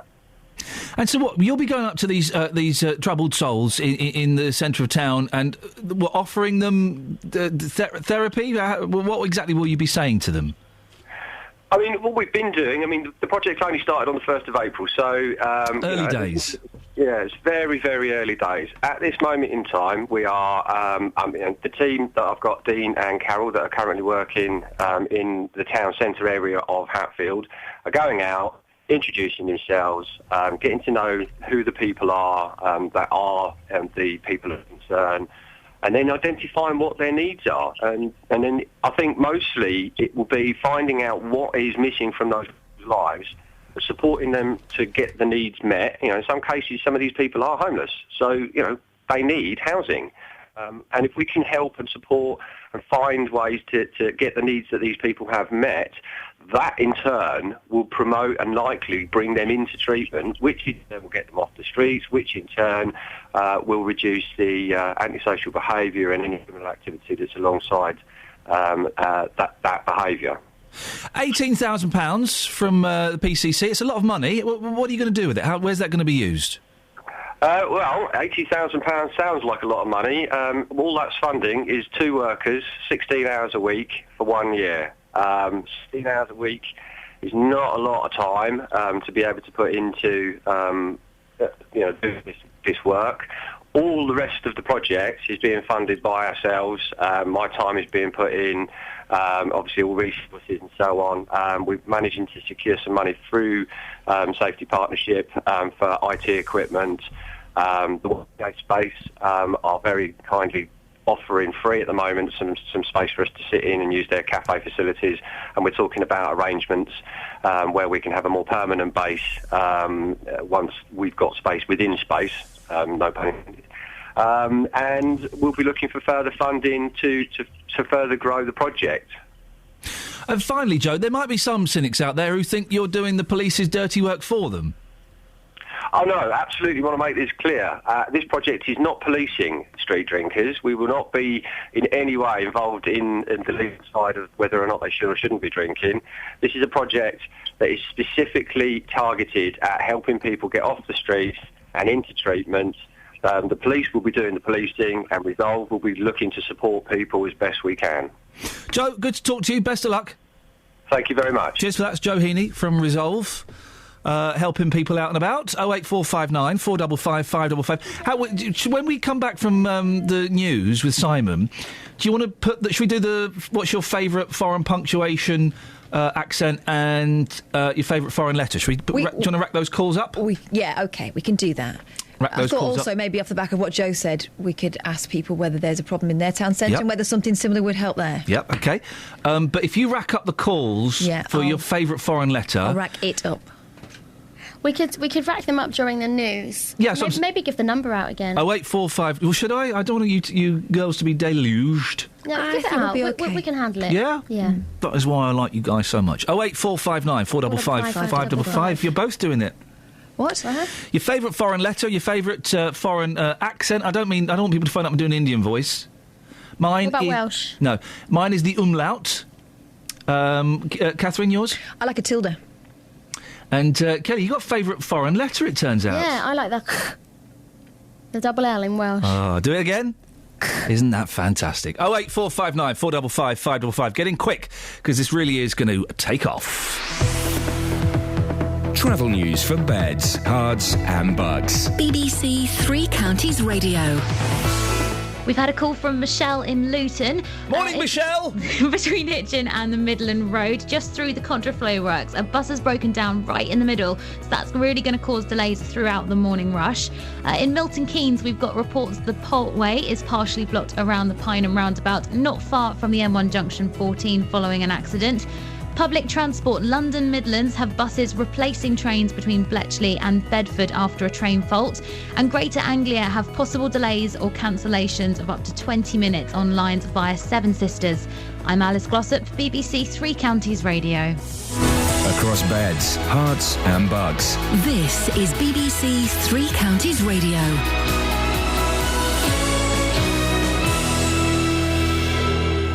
It's 7:30. I'm Simon Oxley. Health officials say urgent action is needed to stop spiralling debts at Bedford and Milton Keynes hospitals. Merging health services is thought to be one option, but Dr Nicholas Smith from the Milton Keynes Clinical Commissioning Group told this programme that a merger wouldn't solve the problem. Police have charged a fifth man in connection with a shooting in Leicester Road in Luton in May last year. 31-year-old Mahbub Baig of Overston Road in the town has been charged with conspiracy to murder Atif Ali. And a Hertfordshire charity is aiming to reduce street drinking in Hatfield town centre, where alcohol can already be confiscated. Resolve, based in Welwyn Garden City, will offer drinkers advice and help. Three Counties Sports. BBC Three Counties Radio. Manchester United are out of the Champions League after a 3-1 defeat away to holders Bayern Munich. David Moyes' team losing 4-2 on aggregate. We had a great chance at 2-1 to go 2-2. So I think we've had opportunities. We have to be fair that Munich are a good team and we had to defend really well. But we did create opportunities to score tonight, probably more so than we did even in the first game. So I'm disappointed we didn't take those chances. We had 3 or 4 good opportunities, but in the end we couldn't quite get it. Barcelona are also out after losing 1-0 at Atletico Madrid and 2-1 overall, so Chelsea are joined in tomorrow's semi-final draw by Bayern Munich, Atletico Madrid and Real Madrid. Luton will be crowned conference champions tonight if Cambridge lose at Woking. If Cambridge win or draw, the Hatters will have a chance to confirm their return to the Football League at home to Braintree on Saturday lunchtime. Striker Mark Cullen is concentrating on that. All we can concentrate is our next game, which is Saturday. It doesn't really bother me what happens on Thursday. It's not in my hands, so I just concentrate for Saturday. Everyone's just focusing on getting the job finished. We've worked really hard all season to get into this position, and now we just need to finish it off.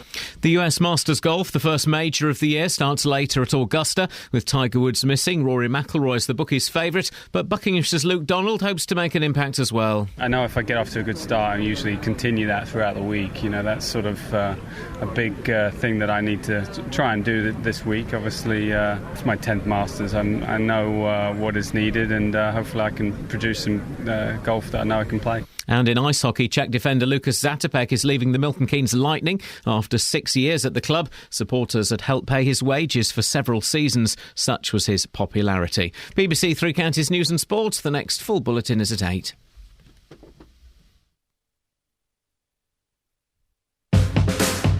Across beds, hearts and bucks. This is Iain Lee. BBC Three Counties Radio. Ow!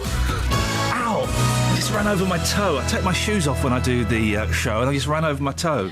So funny. Why are you late? What are we doing?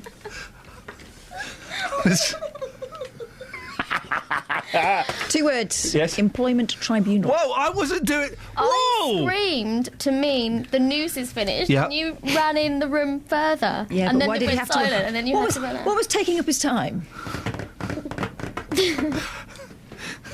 You've got a caller. It's just...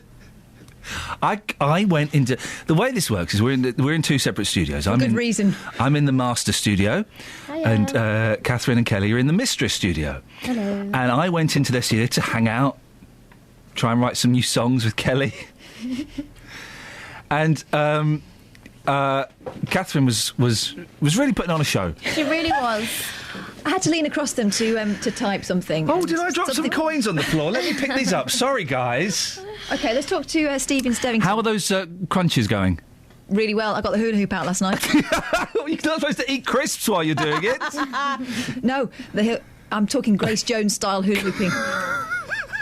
Slave to the rhythm. You do look like her. Sweaty.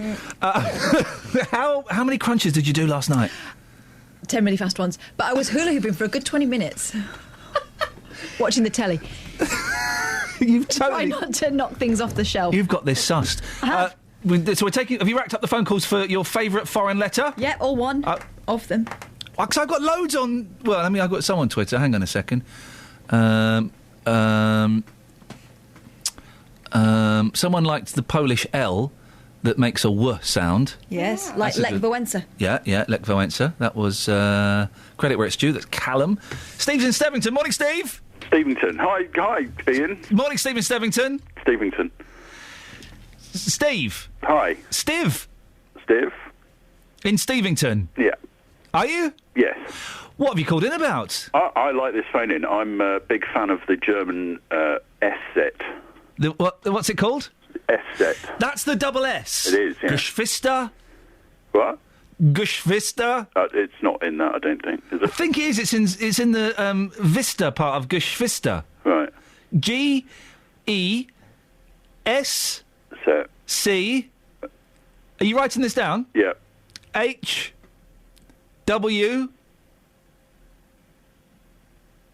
I. No, I'm just making sure you've got it. I was waiting for you to... Oh, right. No. Sorry, I have got it, yeah. I... Yeah. That, the double S... S-set. T... Yeah. Yes. E... You got that? Yeah. R... R, yeah. Hast du Geschwister? Hast du... Ja, ja. Ich habe einen Bruder. Wo ist ein Bruder? In London. Oh, das ist in Südostengland. Ja. In der Nähe von Slough. Nee. Entschuldigung Sie bitte, wie komme ich am besten zum Bahnhof? Durch die... What's your favourite foreign accent? And by accent, I don't want you to do one. I mean the punctuation accent. I like I said the S-set, but I'm a big fan. That's a letter. Okay, of the umlaut. You've just... Huh? You've just copied mine. Because that was mine as well. Well, I like them both. Have you called him before, Steve? No. I recognise your voice. Yeah, lots of people say that. Well, probably your friends and family. I've got one of those voices. What voices? Recognisable. Sound like other people, I mean. So quite bland, distinct, dull, boring, insipid... Takes one to know one. Voice. Mm. Yeah. Can I... What I'm going to do is I've got a computer here, Steve. Hang on, that sounds familiar. Picture. There's a picture of a dog. Yeah, okay. Do you know any lyrics? No. Not to any songs? I don't listen to songs, really.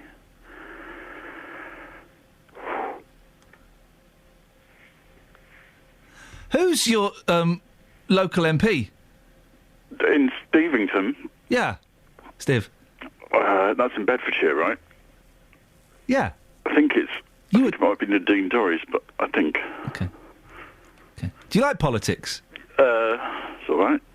It's not really. I'm more into football. Yeah. You know cycling is rubbish, don't you? And anyone who likes it is an idiot. It's Paul Scoins, isn't it? It is. And at that point, I have to say, you begged me to phone in. Right, no. First, right... I've got emails begging me to phone in. That's not a begging. That was a beg. Right, OK. Why have you gone for Stephen Stevington? Stephen Stevington. I thought it would give you a bit of a boost. It's given me nothing, Justin. Unbelievable. Isn't that shameful? Absolutely unbelievable. This man should be sacked immediately. What's he playing at? Stephen Stevington? It's pathetic. Stephen Stevington. Stephen Stevington. This is worse, and I say this with the greatest... Just because your phone-in was dying... And it's a good phone-in, though. It's a good phone-in. Justin's getting me a box for it later. Yeah, that would work on... It would work on radio. Steve, can I just say that the last 10 minutes of radio are as damaging to the integrity of the BBC as when those two men phoned up Manuel and said they'd slept with his granddaughter. I'll go along with that. This is as damaging to the integrity of the BBC, and I think you should do the honourable thing and let me and Justin bully you for the next few months until you're forced to stand down. I don't think I've got a choice, to be honest. You haven't got a choice. No. Can I, at that point, publish the email begging me to phone in? No, you can't. Exist. It's confidential if it existed, which it doesn't. Yeah. Morning. Even the truck drivers are against you now, Steve. Paul. Yes. Yeah, putting his thumbs up. Yeah, you're out, Paul. Funny enough, he's a man with Portaloos. I think we should put Paul in there for I'd be up for that. Our political reporter doing this live on air. It's unbelievable. Political reporterloo. Yeah. We'll say goodbye, Paul, in more ways than one. I mean Steve. Steve. Justin! Good to see you, buddy. And you.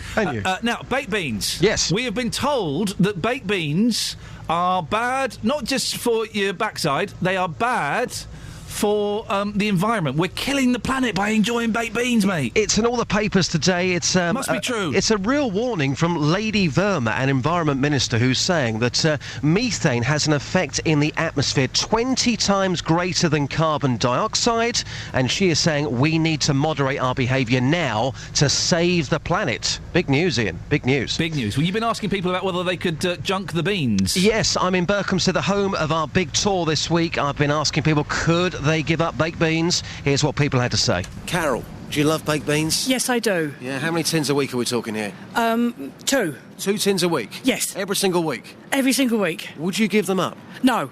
Why? Because I like them. I like the colour. I think they add colour to the plate. They are easy to heat up. You can also have an egg with them. Yeah. Fried bread, egg and baked beans on top. They're reasonable price if you're short of money. Carol, this all sounds lovely, but you are destroying our planet by eating baked beans. You could save this planet by getting rid of those beans. Do it for the people. No, I won't do it for the people. What about global warming? So what baked beans is global warming? Yeah, we all know what they do. Yeah, gas is going into the air. Yeah, that's Come on, right. give them up, Carol. Do the right thing. No. Normally ladies don't fluctuate. Do you? Now and again. Off the back of baked beans? No. Right, OK. Do you think people will give up baked beans? No, I don't think they will. They like baked beans. It might be an April Fool's joke. No, it's not. It's not. Lady Verma says, a message to you, you need to moderate your behaviour. Is that what it is? Yes. Oh. Now, Peter, you don't like baked beans. No, I don't. What's your thoughts on those people that continue to eat them and continue to destroy our planet? I think they should be blown up or set fire to, because our planet cannot take any more of these gases. I mean, some of the people I've spoken to this morning, despite the warnings, they're ignoring those and they're going to be carrying on eating their baked beans. I mean, it's disgusting, isn't it? I think we should find a separate country where they can all live and they can grow beans and then bake them and then put them in tins. Planet Bean. Yeah. Well, Christine, we're here in Berkhamsted for the big topic of the day, baked beans. They are destroying our planet. Would you give them up? Well, if I have to, yes. You know, depends how bad it was. If it was bad, then I would. But I do like baked beans, though. Do they have a negative effect on you and your body? Well, you know what baked beans do the more you eat, you know. Yeah. So you're saying to us this morning that you would do the right thing. Yeah. If you had to, you would give them up to save the planet. Yeah, if I had to, then I would. Very noble of her. Yep, absolutely. Justin, did you get the phone number of the First Lady? You wish. In actual fact, she's about, 10 yards behind me still? Because I think I may be ever so slightly in love with her. Why? Her attitude to life and baked beans. They add colour to the plate. Yeah. You can have them with a fried slice or an egg. Wonderful. That's my kind of woman. Yeah, I'll tell you what I can do for you. I can probably get Christine live at some point after 8 o'clock. Would you like that? I love it. Yeah, I love it. can She get likes some the headphones colour on. of them and they add colour to the plate. She is a legend. Justin, how's the what's your favourite foreign letterbox going? You getting the good feedback on that? Some good comps? This one's not going too well. What do you mean? It's not a great phone-in. No. I've got to be, it's not a good one. No. Explain it to me again. How many calls have you had? We had one. Right, OK. And that was Stebbington? Paul Scoynes, yeah. Right, OK. Yeah, but I can say, hand on heart... Where is it? Back there. I can't. There it is. Let me push that out of the way. Hand on heart, this is the best phone-in idea I've ever had in my life. Explain it to me again. If you get more than 3 calls on this, I'll take it to the streets, because earlier on it failed. Explain it again. It's not it's what's your favourite foreign letter? Catherine, explain it to him. You know, foreign languages, Justin. Yes. Your modern languages, generally. I don't think. Thing is, people speak English everywhere, don't they? So we should be okay. Well, no, not everywhere, Justin. Maybe everywhere in some languages. Sorry, that was harsh. In some languages, yes, they have different letters to English letters. To tell you how you pronounce things. Right. Different letters. For example, we've had some great feedback here. The circumflex in cyan is my favourite. No, Sean. What's Sean? It's a name. Oh, okay, right. I thought we were talking about Siam. No, I don't think they have circumflex. I don't know. It's my daughter's middle name. Why would you call your daughter Cyan? And Yenda in Sundon says, in Czech there is the letter R, which is pronounced... Guys, come on, give up. It's going nowhere. So 333 is... Trizi sto trizi. And we've got a phone call coming up. Right, go and do it, Justin. I'm your boss, and you've been really annoying me the last few days. Why? You've been winding me up, and you know why, and I'm not going to say it on air. Come up with the goods for you. Come up with the goods for me now. OK. Foreign-sounding letters. What's your... No, not foreign letters. Take the sounding out. OK, what's the question? What's your favourite foreign... letter? What's your favourite foreign letter? Thank you. That's it? Yes. Radio Gold. OK, I'll do my best. Speak to you soon. Cheers. Travel news for beds, cards and bugs. BBC Three Counties Radio. In Luton, on the Hitchin Road at Midland Road, a bus has broken down, very slow in the area and will cause delays throughout the morning rush. Thanks to Michelle for phoning in with an update there. In Hitchin, the A505 looking very slow as you head towards the centre of town on the sensors. And in Milton Keynes, Portway is partially blocked on the Pineham roundabout, just off of the M1 junction 14 after an accident. Very slow in the area. On public transport, London Midlands have buses replacing trains between Bletchley and Bedford, and Greater Anglia have possible cancellations and delays of up to 20 minutes on lines via Seven Sisters. I'm Alice Glossop, BBC Three Counties Radio. Thank you very much indeed. Right, 7:47, it's Thursday the 10th of April. I'm Iain Lee. These are your headlines on BBC Three Counties Radio. Health officials say that urgent action is needed to stop spiralling debts at Bedford and Milton Keynes hospitals. Dr Nicholas Smith from the Milton Keynes Clinical Commissioning Group told this programme that a merger wouldn't solve the problem. A Hertfordshire charity aiming to reduce street drinking in Hatfield town centre say they are not doing the police's job for them. And in sport, Manchester United are out of the Champions League after a 3-1 defeat away to holders Bayern Munich. Taking more of your calls and your favourite foreign letter, but before that, let's get the weather from Elizabeth. Beds, Herts and Bucks weather. BBC Three Counties Radio. Hello, a very good morning to you. It's going to be another nice day. It's a bit of a chilly start, particularly towards parts of Buckinghamshire, actually. So a few mist patches around as well, but we'll see that mist disperse very quickly now, and lots of sunshine around for most of us for the rest of the morning. Now, we will see a bit more in the way of cloud bubble up here and there through the afternoon, but still a pretty nice day. Some good spells of sunshine all day, and just a very, very small possibility of seeing one or two showers here and there, but it's a very small risk and almost negligible, really, but most places staying dry for the rest of the day with some lovely spells of sunshine.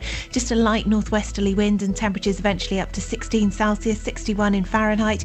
Could see 17 perhaps some places as well. Now, as we head through into this evening, the overnight period, it will be clear at first, then gradually turning cloudy. A very weak weather front pushing down from the north, giving us a cloudy early morning and start to the day tomorrow. Possibly a few spots of rain, but it will be a milder night than we saw last night. Lows of 8 or 9 degrees. Tomorrow, slightly cooler air mass, so it will be a little bit cooler in terms of temperature, but again dry and bright, some good spells of sunshine around, and that's the way it's looking over the weekend as well. That's the forecast. Elizabeth, hello. What's your favourite foreign letter or your favourite foreign accent in terms of punctuation? It's a good one. It's a good one. In terms of punctuation, I didn't. So you know, like an umlaut, or you know, like an inverted or an extroverted accent. Yes. Or your favourite. Favourite foreign letter? Maybe you got favourite Polish letter or favourite Greek letter or favourite Japanese letter. It's foreign. I can't remember anything.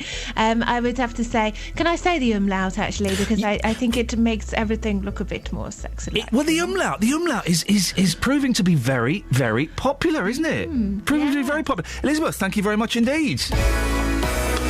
We're all jumping on the umlaut bandwagon.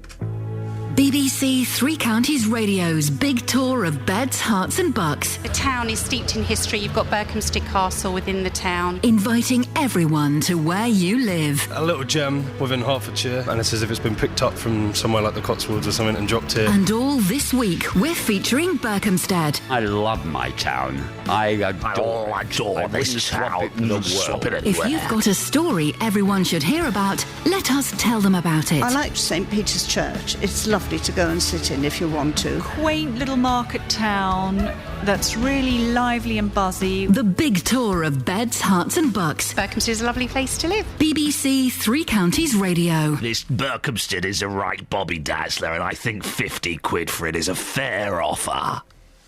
He's good, that guy. I like him. Rosie's in Redbourne. Good morning, Rosie. Good morning. What have you called in about? Well, I'm not really jumping on the bandwagon because I was actually looking it up while you were talking about it, so I missed it. But that umlaut thing, which I was going to pronounce wrong if I hadn't heard. How were you going to pronounce the umlaut? Umlaut. Umlaut. I think. I haven't never done German. Hasn't an umlaut got an umlaut over the U that stops it being umlaut? I think it did, actually. I can't remember. So now. that makes that that's mad. That's the kind of thing that would drive me crazy back in the day. So there's an umlaut over the U of umlaut. So then you zoom into the umlaut and you see that umlaut. Kelly's nodding because she knows what I'm doing. So you zoom into the umlaut, and the word umlaut has got an umlaut over the U. So you go to that umlaut. Catherine's looking at me blankly, but Kelly knows exactly what I'm talking about. I know exactly what you're saying. It's infinite. There are infinite umlauts in the word umlaut. What's the one over the O that I like? Oh. Sorry. What's that? Because it's in the word Schlur. Schlur. And I went to stay at the Schlurs in Switzerland. Oh. Isn't that a drink? It's a soft drink. That's right. Well, my grandfather invented Ribena, so they used Schlurs. Whoa, Rosie! Cancel the rest of the show, guys. It don't get any better than this. Just say that sentence again. My grandfather invented Ribena. We are dancing with joy. Let's celebrate the great man because he's warm Ribena on a cold day. There ain't nothing better. What's your grandfather's name? It was Vernon Leslie Smith Charlie. And how on earth did he invent Ribena? He was what was he, a PhD in chemistry or something? And he's a scientist. Yeah, and he investigated all the properties of blackcurrants. And it was a sort of reasonably priced drink, as blackcurrants weren't expensive during the war. And how did he a health drink? How did he squeeze so many blackcurrants into that bottle? That's the question. He didn't personally do it. I guess he got someone else. Okay. Do you ever? I'm assuming your grandfather is no longer with us. Is that right? Yeah, no, he died a long time ago. Okay. Did you ever? Are you allowed to in your family drink? I don't know, Vimto or Tizer or Bongo?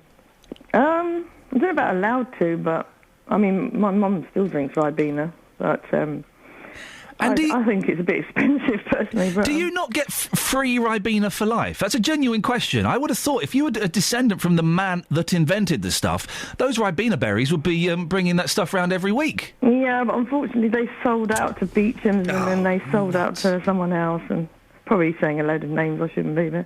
No, it's fine. It must be frustrating. Klein and all that. You must be so proud of your granddad. Oh, yeah. All my granddad did was not sign up for the war.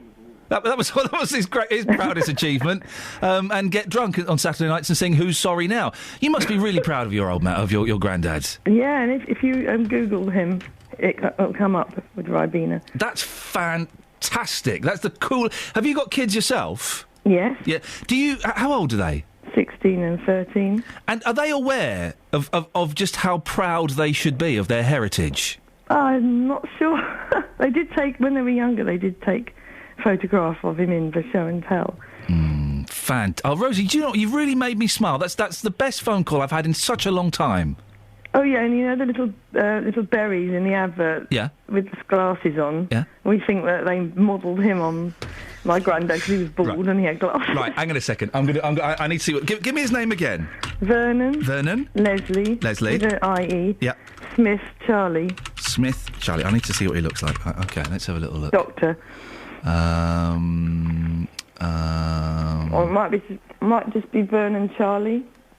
No, you're spelling Charlie with an I-E or an E-Y? Oh, no, E-Y. E-Y, okay. Okay, let's have a little look here. Well, there's a picture of Ribena's come up. There's a picture of some woman called Sharon Lynette Smith Brady. I have no idea who that is. I want to get a picture of him. Wikipedia. Okay, let's go to Wikipedia. There's a picture of him with a load of people in white coats. Hang on. We'll find it. This Wikipedia. Ribena. I can't find the picture, Catherine. You found a picture, have you? No, I found various references to him. Hang on, I'll put images in. No, why is Monty Don on this? Monty Don's trying to steal your granddad's glory. What cheek. Yeah, what a cheek. What's this? Leave Vernon alone, for goodness sakes. Women in white coats. Right, we're going to find this. We may not find it now, but this is the rest of the day. Here we go. There are lots of references to him. One in the Wikipedia site, one on their Facebook site as well. Yeah. Right, we're going to hunt it down. Apparently he was researching pure fruit syrups in the preparation of milkshakes. But you reckon that the Ribena berry with the glasses is based on your granddad? Well, yeah, that's my theory. Good for you. You hold on to that theory and you spout it as though it were fact. I take after him as well. Rosie, I really appreciate your call. Thank you so much. Oh, that's all right. We'll problem. Do call in again. That's really made me smile. You danced around the studio with glee there. I did. I threw myself back in my chair, which is on wheels, so I took a little turn around the studio, then I did a little dance. That is the best call I've had for ages. Isn't that fantastic? Ladies and gentlemen, that comes from What's Your Favourite Foreign Letter? You're welcome. What? Why is she saying that? I don't know. Saying it on behalf of us. No, on behalf of me. It was my phone-in. OK, you're welcome for me allowing you to do that phone-in. Dean's in Birmingham. Morning, Dean. Morning, Ian. That last lady, her granddad invented Ribena. Fantastic. How cool is that? We'll open this phone up. We'll open this phone up. What has your granddad done that you're proud of? 08459 455 555. What has your granddad done that you are proud of? Dean, what have you called in about? I'd say you could change it slightly, your phone in to your favourite foreign sentence, because you know you go away somewhere and someone always teaches some weird sentence. Yeah, go on. What's your favourite foreign sentence? And let's keep it clean, Dean. I was going to say, I'll have to take the rude word out of it, but it is Kaken Twee Kakelaken into Kirken. Whoa, what language is that and what are you saying? It's very bad Dutch, and it's, look, there's 2 cockroaches in the kitchen. Thank you very much, Dean. I think I know where the... What's your favourite foreign sentence, Kath? Keiki, hanemaska. That's Japanese? Yeah, for is there any cake? Oh, OK. What's yours, Kelly? Tannenbaum för Grusa Daneblätzer. This is brilliant. What does that mean? Oh, Christmas tree, how lovely are your branches. Is that in Deutsch? Yes. OK, my favourite is Koriwa Karino... no, what is it? I haven't said it for ages. I can't remember it. Koriwa Dare no Kasa desu ka? Japanese. Whose umbrella is this? Oh, very, very. We'll open. This is gold today. Right. So, hang on. Let's just set up the shop again, Catherine, before you come in.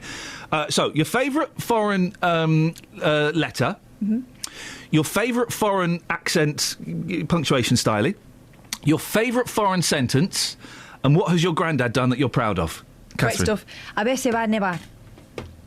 Spanish. That's Spanish for let's see if it's going to snow. Hey, let's see. From Alice, who's doing the travel. For beds, cards and bugs. BBC Three Counties Radio. In Luton on the Hitchin Road at the Midland Road, a bus has broken down, looking slow at the moment and will cause delays throughout the morning rush. In Milton Keynes, Portway is partially blocked on the Pineham roundabout after an accident. And the M25 anti-clockwise slow between junction 20 for Kings Langley and 16 for the M40. Public transport, London Midlands have buses replacing trains between Bletchley and Bedford, and Greater Anglia have lines can be cancelled or delayed by up to 20 minutes on services via Seven Sisters. I'm Alice Glossop, BBC Three Counties Radio. Alice, thank you very much indeed. We're all still bouncing around after speaking to the granddaughter of the man who invented Ribena. How cool is that? The next hour of the show, what has your granddad done that you're proud of? I'm not interested in grandmothers today. It's granddads only. We'll do grandmothers another day. 08459 455 555. Here's the news with Simon. Local and vocal across beds, hearts and bucks. This is BBC Three Counties Radio.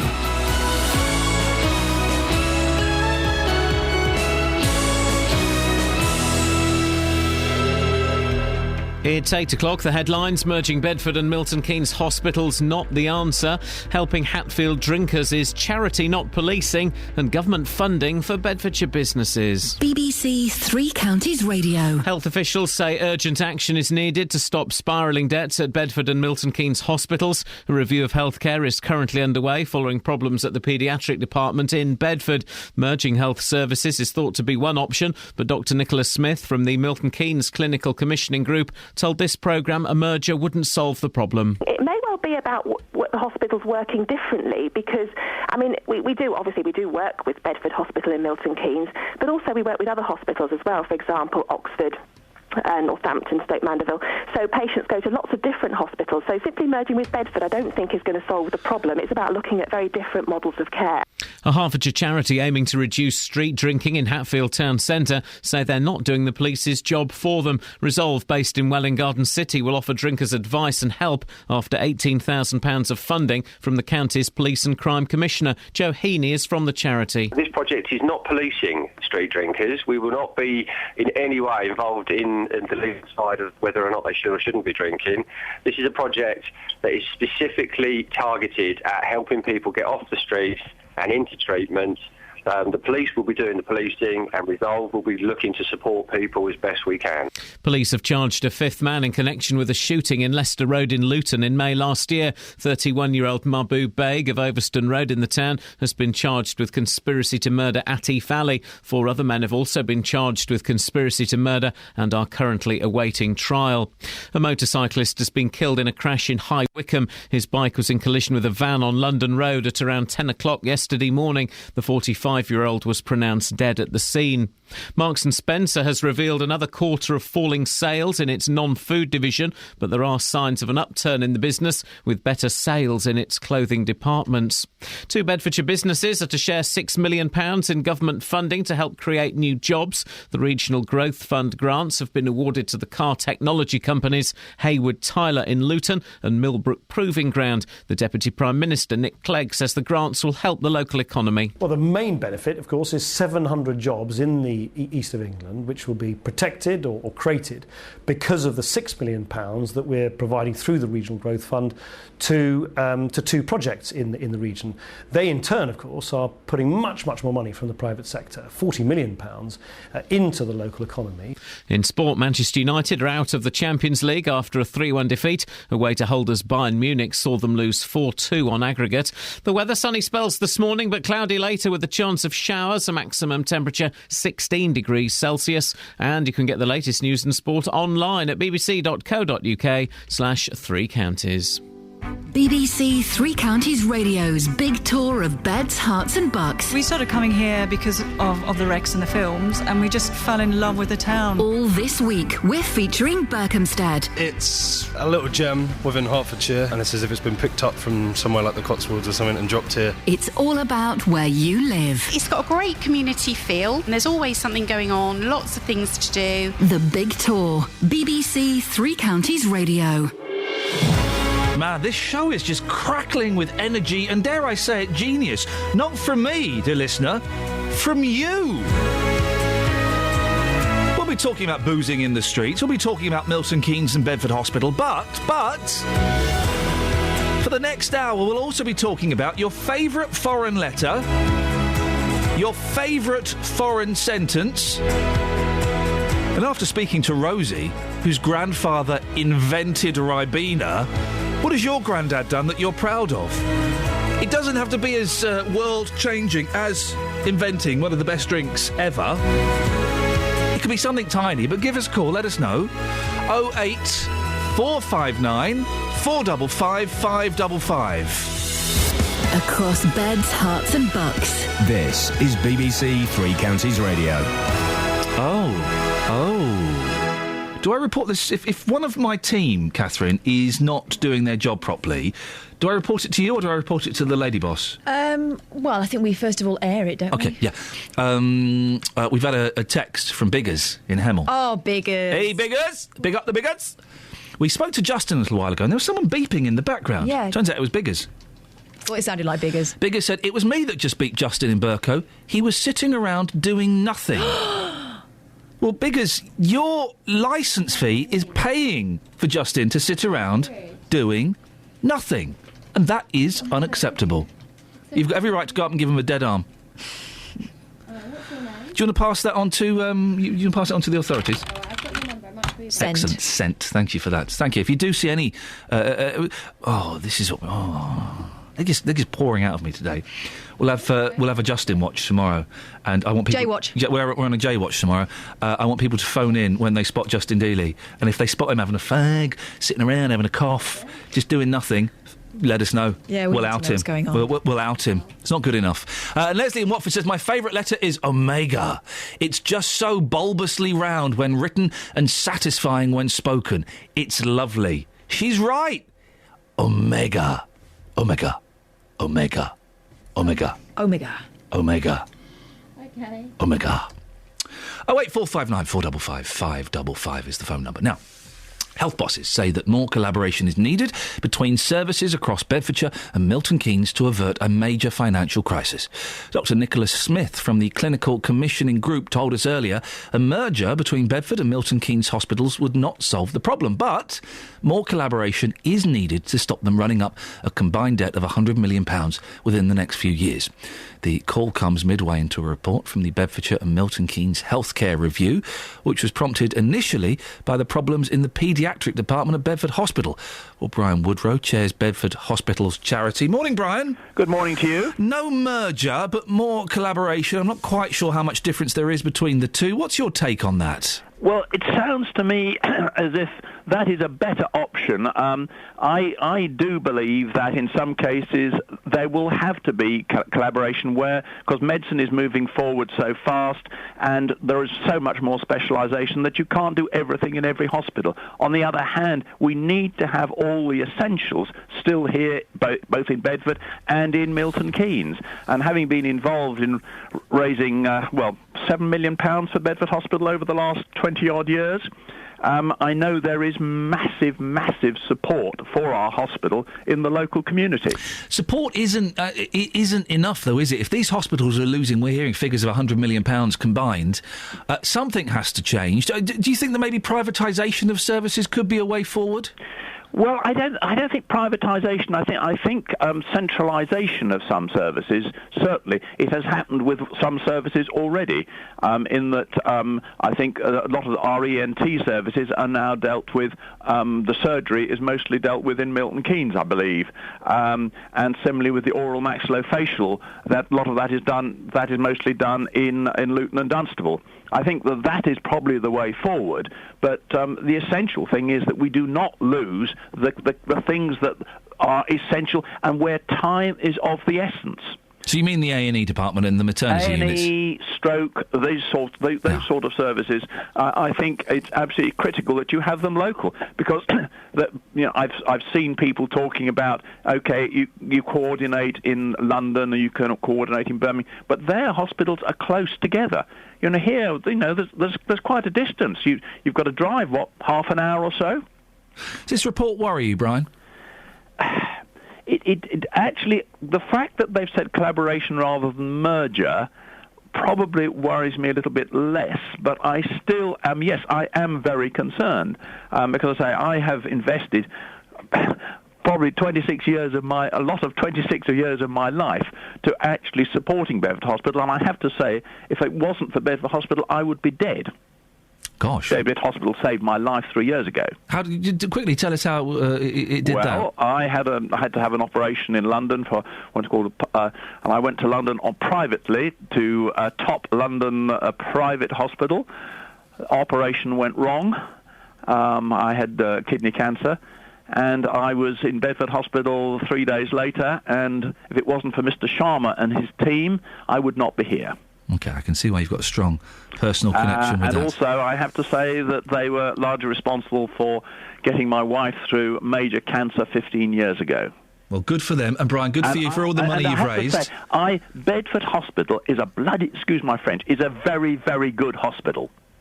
It's a good hospital, and I think the majority of people are very satisfied with the care that is provided. They've got some fantastic staff there. and I would hate to see them all demotivated. One of the things I feel very strongly about the National Health Service is that there are so many people managing the operation and there are not enough people leading the organisation. We need people who are going to inspire people to go the extra mile. They spend so much time in meetings, writing reports, talking. What they need is more people who will inspire their staff to go the extra mile. Brian, it's good to hear some passion first thing in the morning, and well done for all the money that you've helped raise. Excellent stuff there. That's Brian Woodrow, who is from Chairs, Bedford Hospital's charity. Joined now by Dave Hodgson, Mayor of Bedford. Morning again, Dave. Morning. This report is pretty worrying, isn't it? Well, I think Brian's just said it all, really, hasn't he? I think that it's a good hospital. I think it's important that this report, we do things with the hospital, not to the hospital. But also the report's moved on a bit. I mean, I think that's a key thing to recognise. When the commissioners did the report last summer, autumn, they looked at reconfiguring hospital services, and they're now looking at reconfiguring the local health service in total. So that's looking at all things in terms of the GP's clinics as well, what GPs do, what the hospital does, and in fact what the council does as well in terms of looking after older people. So I think that's a good thing, but the proof will be in the pudding. And I want to see commitment from the NHS as one organisation, and I've found out it's not one organisation, about supporting a strong Bedford hospital. By all means, do things differently, but let's not do less of them. Let's do things differently. But there's so much money that needs to be saved, Dave, that inevitably they're going to surely have to share some of the responsibility between Bedford and Milton Keynes and maybe other hospitals. Things will be scaled back or closed, won't they? Or changed. I mean, I think Brian just said it all. More people, doing the job that people want to do. I mean, we've now on another review. We've now spent £5.4 million reviewing things. That's an awful lot of money. That's some way towards actually that 100 million they're talking about. I think it is about doing things differently. It's about how we actually make sure people get early care and actually help people not have to go to hospital. This report, it's released at the stage which it basically says how bad things are, but it doesn't reach any conclusions. Is that helpful or worrying? Maybe both. I think it's I'm naturally sceptical about this because we've seen now for the best part of 10 years people try to downgrade district general hospitals. So I want to see what comes out of it. But I think now looking at the whole health service, that's a better thing rather than just picking on Bedford Hospital, which is the Care Quality Commission rating for it is very good, a rating of 5, with some extremely positive things to be said. And Brian said it all about the passion there, about how good and how it's affected people's life. I mean, the report also says that within Milton Keynes and Bedfordshire CCG areas, we're going to increase the population by 84,000 in the next 7 years. So we don't need less hospitals. We just need. They're going to have more patients. So to actually think about closing things, it just seems mad when you've got that massive increase in population. We're all growing around this area in terms of the size of the population, and we're going to need those services. Dave, nice to talk to you. Thank you, Dave Hodgson, Mayor of Bedford. Across beds, hearts and bucks. This is Iain Lee. BBC Three Counties Radio. Here we go. Something's happened to radio today. Radio has shifted slightly. We're doing what I like to call a highbrow phone-in. What's your favourite foreign letter, your favourite foreign sentence? Highbrow. Highbrow, isn't it, Catherine? Yes. Paul Scoins has emailed me. I'm not being funny, you never are. But apparently they're talking about wrestling on the Today programme. It's like we've just swapped. We've swapped. We've gone up, they've gone down. And when he saes, apparently they're talking about wrestling on the Today programme, that means he's been listening to the Today programme. Yes, very disappointing. Who have we got on line 2? I'm going to put you through now, OK? Oh, that's Kelly Betts. That's behind the scenes. Live action call behind putting... the scenes. Stephen's on the line. Morning, Stephen. Hi there, how's it going? Yeah, I'm good, thank you, Stephen. What you got for me? Yeah, I got a favourite foreign letter and a sentence. Oh, go on then. What have you got? I like the E with the 2 little dots. Oh, yeah, I like it. Catherine's our language expert. How would you pronounce the E with the 2 little dots? The E with the 2 little dots. Do you mean an umlaut? Hey. What? Is it? Draw me a picture. An E with 2 dots? Like the 2 dots, like as in Zoe? Yeah, that's an umlaut. So you would pronounce it E? Yeah, so you pronounce the E, Zoe. Zoe. All right. Zoe. Otherwise, it would just be Zoe, wouldn't it? It's to show that you do pronounce the E. Thank you, Catherine. Isn't she clever? I can show you something cleverer, though. Have you got a keyboard in front of you? Yeah, I have. Computer keyboard, yes. Yeah, have you got number lock on? Well, no, but I could... number lock? Yeah, so, like, when you press the numbers on the right-hand side, you get numbers. Numlock. Numlock is on. Yeah, okay, right. Now, what you need to do, hold down Alt-GR next to the spacebar. Oh, flipping it. All right, yeah, Alt-GR, yeah, got it. Yeah, keep it held down, then on the number pad, type in 0235. 0235. Yeah. What have you got? Nothing. Rubbish. Okay, never mind. Well, hang on a minute. Let me try that again. I got right. So Alt-GR 0235. I got nothing come up. I'll do it in Word or Notepad or something like that. Oh, I've got the E with the umlaut. There you go. Hey! How on earth did you work that out? How bored were you one day? Long story. No, we won't go there. It sounds like something suspicious happened, but we just don't know what. Travel news for beds, cards and bugs. BBC Three Counties Radio. In Milton Keynes, Portway is partially blocked on the Pineham roundabout after an accident. And also on the speed sensors in Luton, the A6 very heavy towards the centre of town from the Stockingstone Road. And the London Coney roundabout, both north circular approaches looking heavy at the moment. And the M25 anti-clockwise slow going between junction 18 for Chorleywood and 16 for the M40. On public transport, London Midlands have buses replacing trains between Bletchley and Bedford after a train broke down. I'm Alice Glossop, BBC Three Counties Radio. Thank you, Alice. It's 8:17. It's Thursday, the 10th of April. I'm Iain Lee. These are your headlines on BBC Three Counties Radio. Health officials say that urgent action is needed to stop spiralling debts at Bedford and Milton Keynes hospitals. Dr Nicholas Smith from the Milton Keynes Clinical Commissioning Group told this programme that a merger wouldn't solve the problem. A Hertfordshire charity aiming to reduce street drinking in Hatfield town centre say they are not doing the police's job for them. And in sport, Luton will be crowned conference champions tonight if Cambridge lose at Woking. So, good luck, Cambridge. BBC Three Counties Radio.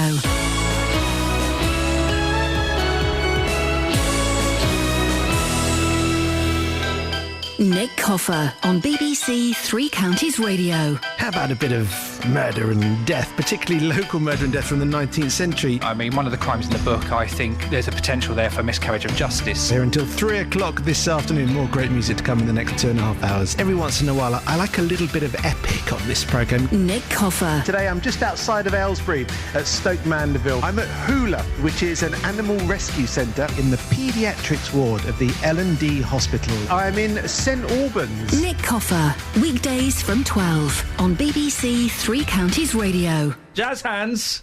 Morning. Good morning. See, I really do like your hair. Look at it today. It's what? Short, but taller. Well, it's almost a little bit Elvis-like on top. Oh, right. Oh, God. Yeah. I knew that was a mistake. Oh, right. Oh, gosh. I'll have a cheeseburger. That's what you used to say, isn't it? Is it real? I don't know. I'll have 5 cheeseburgers, Colonel. Get the Colonel on. How do you know? Get the Colonel on the phone. It's his manager, Colonel Tom Parker. Get the Colonel I see. More cheeseburgers. Not the official Colonel. No. I was going to say, they don't sell cheeseburgers. They sell delicious chicken. Do they? I've never been in one. Nor have I. Really? No, I've never been inside the Colonel. Perhaps we should go to one together. All right. I've never, ever been. I'm up for that. When I went to university, a lot of these people from the north... Yeah. They all went there. Yeah. I said, we don't go there in the south. They said, yes, well, we do in the north. Hang on a second. Catherine? Yeah. Can you book us a table at Kentucky Fried Chicken? Right away, boss. Next to the window. Yeah, next to the window. Tell them it's for 2 celebrities. We might get a few quid off. Okay. Nice one. There we go. All right, fine. I was always too busy going to Wimpy or Poppins. Big Bender in a bun. What? That was the Wimpy meal, wasn't it? It was a Big Bender in a bun. I remember there was a Big Bender in a bun. Yep. Yes. Yes, there was. And it was like a round sausage. Yes. In a bun. My mum always used to make us go there. There was a Poppins. I can't even remember where it was. Do you remember Poppins? I do remember Poppins. There's still Poppins around. There's still Wimpys around. Oh, my mum used to make us go there because she said, I like it because you get a knife and fork and a plate. Your mum's so And everyone else was going to McDonald's, and we had to go to Wimpy or Poppins. There's a Wimpy in Elstree. Is there? Yeah, I like a Wimpy. Gosh. Anyway, is that your phone? No, it's not. No. Although we're not far off. Oh, go on. Coming up on this morning's big phone-in. Yes. Non-food sales at Marks and Spencer have fallen again this quarter. They always do. They always do. It's now been 11 years in a row that they have failed to improve the sales of their clothes and other non-food products. 11 years in a row. On this day a year ago, we discussed what you thought they were doing wrong, and they were listening. And they had this to say. Let me read you from the statement they sent us a year ago. We've been listening into the JVS show this morning with interest. We've taken everything the Three Counties radio listeners say into account, and we're working hard on a new strategy. So it's your fault they failed this year? Well, I just wonder whether today's results show that they weren't listening hard enough. Oh, OK, yeah. From 9 this morning, I want your view. What advice would you give to the boss of Marks and Spencer? We're going to get Marks and Spencer listening again to the show from 9, and we're going to feed back all of your advice to the boss, to the top man, Mr. Boland. We're going to get your advice to him for what Marks and Spencer could do better. 08459 455 555. From 9, your advice and your calls. Across beds, hearts and bucks. This is Iain Lee. BBC Three Counties Radio. We'll go to a Poppins after we've been to a KFC. Jonathan, don't you worry about that. 08459 455 555. Let me do some texts. Oh, let me do some texts and emails. We're asking, aren't we? What has your grandfather done that you're proud of? The one you've tweeted, Catherine, is that true? Yeah, it's true. Well, OK, we had Rosie call him, whose grandfather invented Ribena. If you missed it, that call is going to be in the podcast because it was wonderful. We're going, what has your grandfather done that has made you proud? What did your grandfather do? This is incredible. My granddad, well, not only did he make my grandma think his name was Vinnie Royal for the first 6 months of their relationship. Wow. His name was Bert Boyle. He was walking home in the early hours of the morning in the middle of Manchester and found a runaway horse. Wow. So he jumped on its back and rode it to the police station. He'd never had a lesson in his life, but he'd seen it done in westerns. How cool is that? He rode a runaway horse. Pete has emailed in. My granddad was the lockkeeper at Teddington in the 70s when Monty Python filmed the fish slapping dance. He was in a rowing boat in the lock, and he sent me the YouTube link. And Jill says, my granddad trained flyers at Bryce Norton during World War II. My great-granddad died in the last big push of World War II. I'm proud of them both. Excellent stuff indeed. 08459 455 555. J-Dog! Hey, morning, boss. What you got for me, fella? Well, you think you're the big man, don't you? Sorry? You think you're the big man? I don't think it. Yeah? I know it. OK. Well, I've got Daz with me. We're in Berkhamsted, the home of our big tour. Is this just because, Justin, we had someone... Who was the fella who said... What was his name? Bender? Who was the fella who saw... Biggers. Sorry, Bender. And Biggers. Well, the Biggers saw you not doing a lot and tooted you, and now tomorrow we're having J-Watch, where people will be calling in to let us know what you're up to. Listen, I've been working very hard. I'm going to keep this quite brief. I know you've got lots to squeeze in. Not really. I'm here with Daz. Take your time. We're live in Berkhamsted. Daz has turned up to our radio car. Morning, Daz. Daz, you got a challenge for Ian. Come on, what's the challenge? Morning, Ian. Morning, Daz. Hello, yes, you are the big man. Yeah. And what is you're this? not a bender either. All right, steady. Anyway, what I was going to say is obviously, Luton Town are going to win the league this season. There are rumours about that they might do quite well, yes. Yep. And the challenge is that if Woking beat Cambridge tonight, us winning the league for Luton, you have to do a fitness session with me. What? But if we have to beat Braintree on Saturday, then Justin has to do a session with me. You up for that, boss? Right, so give me that again. Give me that again. Come on, Daz. OK, if Woking beat Cambridge tonight, that would mean that Luton Town would win the league. OK. And that would mean that you would have to do a fitness session with me. But if it's left to us to beat Braintree on Saturday, then Justin would have to do a session. Hang on a second. Catherine, I'm out of my depth here. Say yeah. Yeah, just say yeah. You sure? It's simple. Come on. There's a very high chance that Woking will beat Cambridge this evening. Okay. How good? Right. Hang on. Where are Woking in the league? Mid-table, but on a very good run right now. Where are Cambridge in the lead? They are second. You can get stuffed. Come on. No, whoa. You reckon you're the big man? Bring it on. Yeah? Bring it on. Okay. Yeah, bring it on, bring it on. When you say fitness session, are we talking Zumba? Pilates? No, yoga? We're talking interval training. We're talking proper fitness. Oh, dear. Not drunk dancing. So who do I want to win? You want Luton to win. No, who do I want to win tonight? Tonight, you would actually want Cambridge to win. Brilliant. All right, yeah. No, do I want Cambridge to win? Or draw. Oh, a draw. Bring it on. If they win or draw, then you're fine. Bring it on, Daz. Yeah. Bring it on, Daz. Justin's going down. Yeah, I'm up for that, Daz. Lovely. Thank you. Justin wasn't smoking when I saw him. Good for you, Justin. Well done. Thanks. So if Cambridge win, I'm in the clear. Yeah. Or they draw. Or if they draw. And if who the other team? Braintree on Saturday against Luton. Okay, but Cambridge. I'm so confused here. Who are Cambridge playing? Cambridge are playing Woking Right. tonight. Okay. So if Woking win, Justin's in trouble. Yes. Daz, I look forward to not meeting you. And what are you putting that face for? Well, you stand to lose a tenner and a few more pounds besides. I'm losing a £5. Oh. To Simon Oxley, which I'm assuming he's going to give that money to charity. That's what I would have done if I'd have won that bet. Mm-hmm. And then Justin's going to go and do a fitness thing. Yeah, good luck with that. Stop kissing your... Guns. Now, listen, on to slightly more serious things. A Hertfordshire charity aims to reduce street drinking in Hatfield town centre, where alcohol can already be confiscated in Marketplace. Resolve, which is a drug and alcohol day service charity based in Welwyn Garden City, will offer drinkers advice and any other help they require. We can talk now to Christine Novelli, who's Space Development Manager at YMCA Central Hearts. Morning, Christine. Good morning. How bad is the problem of habitual drinkers in Hatfield town centre? Well, actually, you're asking the wrong person here. You need to talk to Resolve for that. But we do have evidence of people there. It comes and goes, and certainly local police, PCSOs and Resolve have been looking and working and identifying that there is a problem. Statistics I couldn't actually give you, but we certainly are aware of people coming in through our centre anyway. So working with Resolve is going to be a great opportunity to make things easier for people to try and rectify some of these issues. Christine, what initiatives have you been involved with in Stevenage? What was implemented to deal with the problem drinking there? Well, in Stevenage, we had our YMCA Space Centre there, and we worked with the council to basically offer a safe place, which is what Space does, for the street drinkers to come in, have some strong coffee, have some toast, but more importantly, actually start to reconnect with their community. People are often so much isolated and have issues to address. They don't know how to do it, so they go and sit out on their own, but to actually reconnect with their community, find out that there's another way of living, make friends, simple things like that. Because quite often it's about loneliness, isn't it? That can be quite a significant part of the problem. Yeah, the drinking is just a symptom of a bigger cause there. There's always something underlying. And people need people. Best thing is to connect with people who understand, who won't judge, who can actually come alongside and make them feel worthy of themselves. That's the first place to start.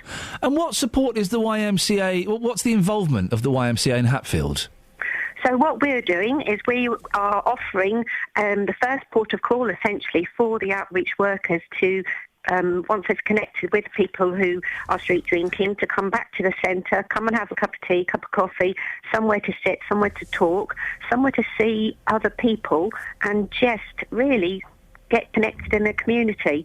YMCA Space Hatfield has this drop-in centre in Monday to Thursday, and then we also have a basement that we're letting Resolve use, that they can then reconnect with other specialist advisors. So we have CAB, we have credit union, we have health advisors, and obviously with the experts from Resolve, they can start to address some of those bigger issues which are causing the symptoms of the street drinking. Christine, I wish you the very best of luck with it, and hopefully you can help some people. Christine Novelli, Space Development Manager at YMCA Central Hearts. I wouldn't mind a strong cup of coffee and a slice of toast if anyone? No. OK. Travel news for beds, cards and bugs. BBC Three Counties Radio. In Luton, on the Hitchin Road at the Midland Road, a bus has broken down through the contraflow works. And then on the Kidneywood roundabout, the London Road approach looking very heavy on the speed sensors to join the motorway. In Dunstable, the A5 struggling just after the A505 heading north. And in Kings Langley, the A41 very busy to join the M25. The M25 itself anti-clockwise, slow between junction 18 for Chorleywood and 16 for the M40. Then on public transport, London Midlands have buses replacing trains between Bletchley and Bedford. I'm Alice Glossop, BBC Three Counties Radio. Across beds, hearts and bucks. This is BBC Three Counties Radio.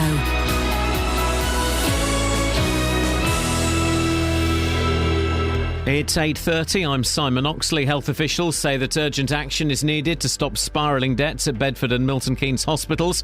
Dr Nicholas Smith from the Milton Keynes Clinical Commissioning Group told this programme a merger would not solve the problem, a view echoed by Bedford Mayor Dave Hodgson. A Hertfordshire charity aiming to reduce street drinking in Hatfield Town Centre say they're not doing the police's job for them. Resolve will offer drinkers advice and help after £18,000 of funding from the county's Police and Crime Commissioner.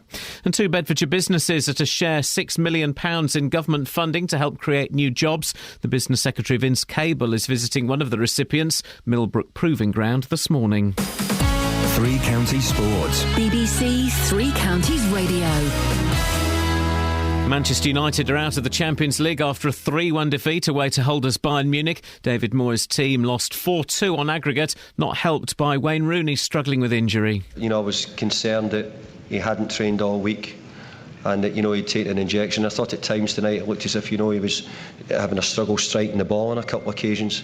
But he's so vital a player too, he's such important, especially with Robin van Persie out as well just now. He just had a couple of opportunities and we just couldn't quite take them.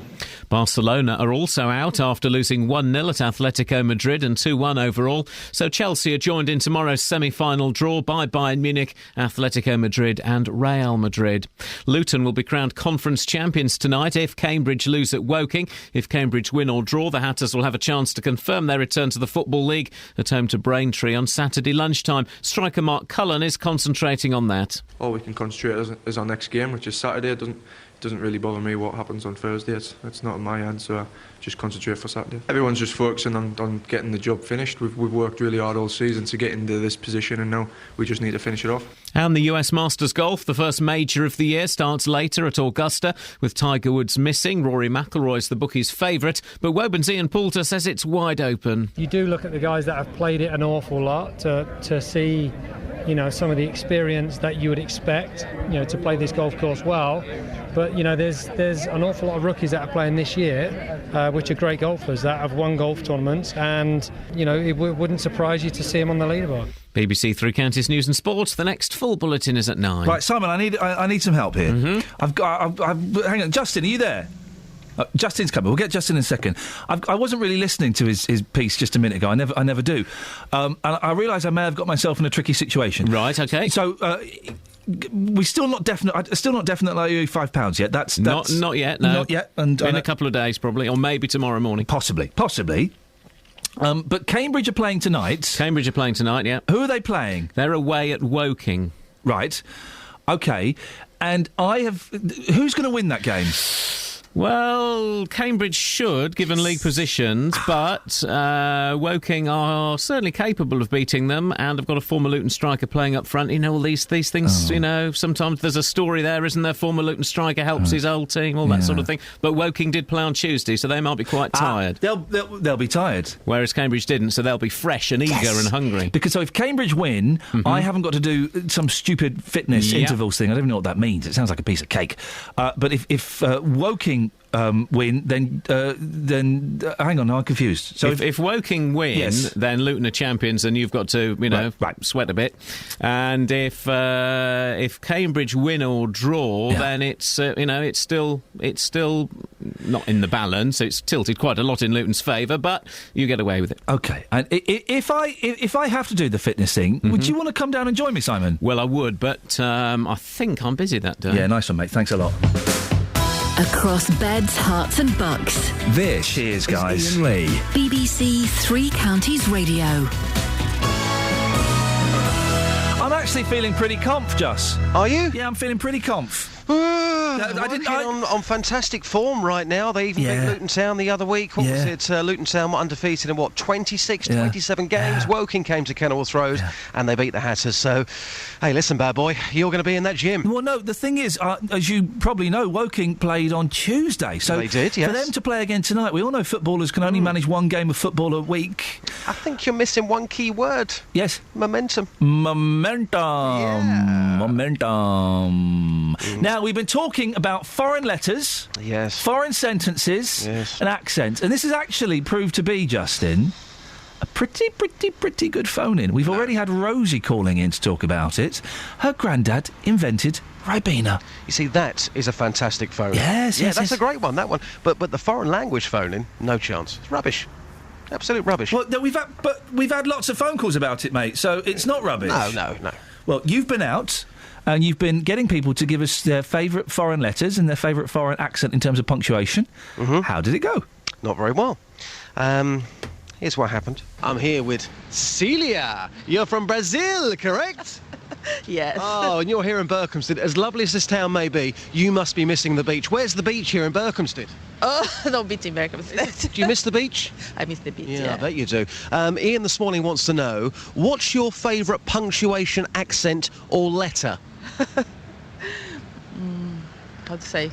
No, I don't know. You don't know, do you? No, sorry. I mean, I think this is quite possibly the most ridiculous phone-in I've ever heard. Should he give up on this phone-in now? Just say yes. Yes. Thank you very much. Thank you. There you go, boss. That's what I've got for you. All right, and where's the proper That's thing? it. Well, so Nobody gets it. Nobody understands this ridiculous phone-in. You bullied a foreign lady? No. Yeah. No, not at all. Not at all. Even the hot chick I was telling you about in Costa, who again is from Brazil, Sorry? she came out, she had no idea what I was talking about. Nobody gets this phone-in. It's a bizarre one. It's too highbrow. You can't ask foreigners this. You have to ask English people this. Yeah, okay. So you got 25 minutes. Yes. I'll speak to you before 9. Okay. See you later. Ta-ta. What's your beef? 23 now. What beef? There's Kelly's got beef. She's got a little bit of beef. What's your beef? Me? Yeah. What's that? What's your beef? My beef? Yeah. With what? What are you saying? Andy. Oh, Andy, you called us earlier on 08459 455 555. You really liked the Norwegian O. I could just say it, but can you call back in because I didn't take your number down correctly? 08459 455 555. Andy with the Norwegian O. Thank you. Luann says on Twitter, my granddad worked alongside Winston Churchill. I'm not sure I trust Luann. I do. Do you remember she was going to be the Implicitly. ambassador of Flitwick, but then she didn't live there? No, but from her vantage point, she can see the whole realm of Ampthill. She wants to be the ambassador for Ampthill. Candy Kisses, Oh. burlesque performer, Oh. says, my granddad has cured my hangovers for many years. Andy! I think Andy's just called back. I've got your number. I'm going to ring you straight back. All right, bye. Make sure you've got his number. I have. I'm ringing Andy back now. I've got his number. Okay. Okay, let's go to Colin. Colin's on the line. Morning, Colin. Guten Morgen, mein Herr. Ja, das ist einfach klasse, ja? Yeah. Ja. Right, yes. Yes, sir. My surname, I say Huller, but... Why? Because for 50-odd years people have been confusing my name because it's H-U umlaut, double L-E-R. Oh. So that's got to be my favourite. Yeah, the umlaut. The umlaut. The umlaut is a fantastic piece of punctuation. And isn't it odd? I'm going to say this at the risk of sounding a little bit racist. Catherine? Yeah? The umlaut, can I say this? I'll say it. What do you think I'm going to say, Colin? I don't know. It looks like a Hitler moustache. Oh. It's not racist. Nah. But it does. The umlaut looks like a Hitler moustache, doesn't it? No, It's the it Hitler moustache of punctuation. I think it looks like teddy bear ears. No! Oh. Yeah, Anyway. Yes. The reason I originally rang in... Yes, Colin. ...was because of this methane... Oh, the baked beans. Oh, yes. We're being urged to eat less baked beans because it's destroying the planet. Rubbish. What? It's a load of... Yes, methane is 4 or 5 Methane, euthane, times hythane, worse wethane, Oi, thethane. Sorry. You're getting some real science here. OK, Colin, I apologise. Away you go, fella. Right. Although methane is 4 times worse than You're hardly CO2. Dr. Brian Cox when it comes to delivering scientific fact, are you?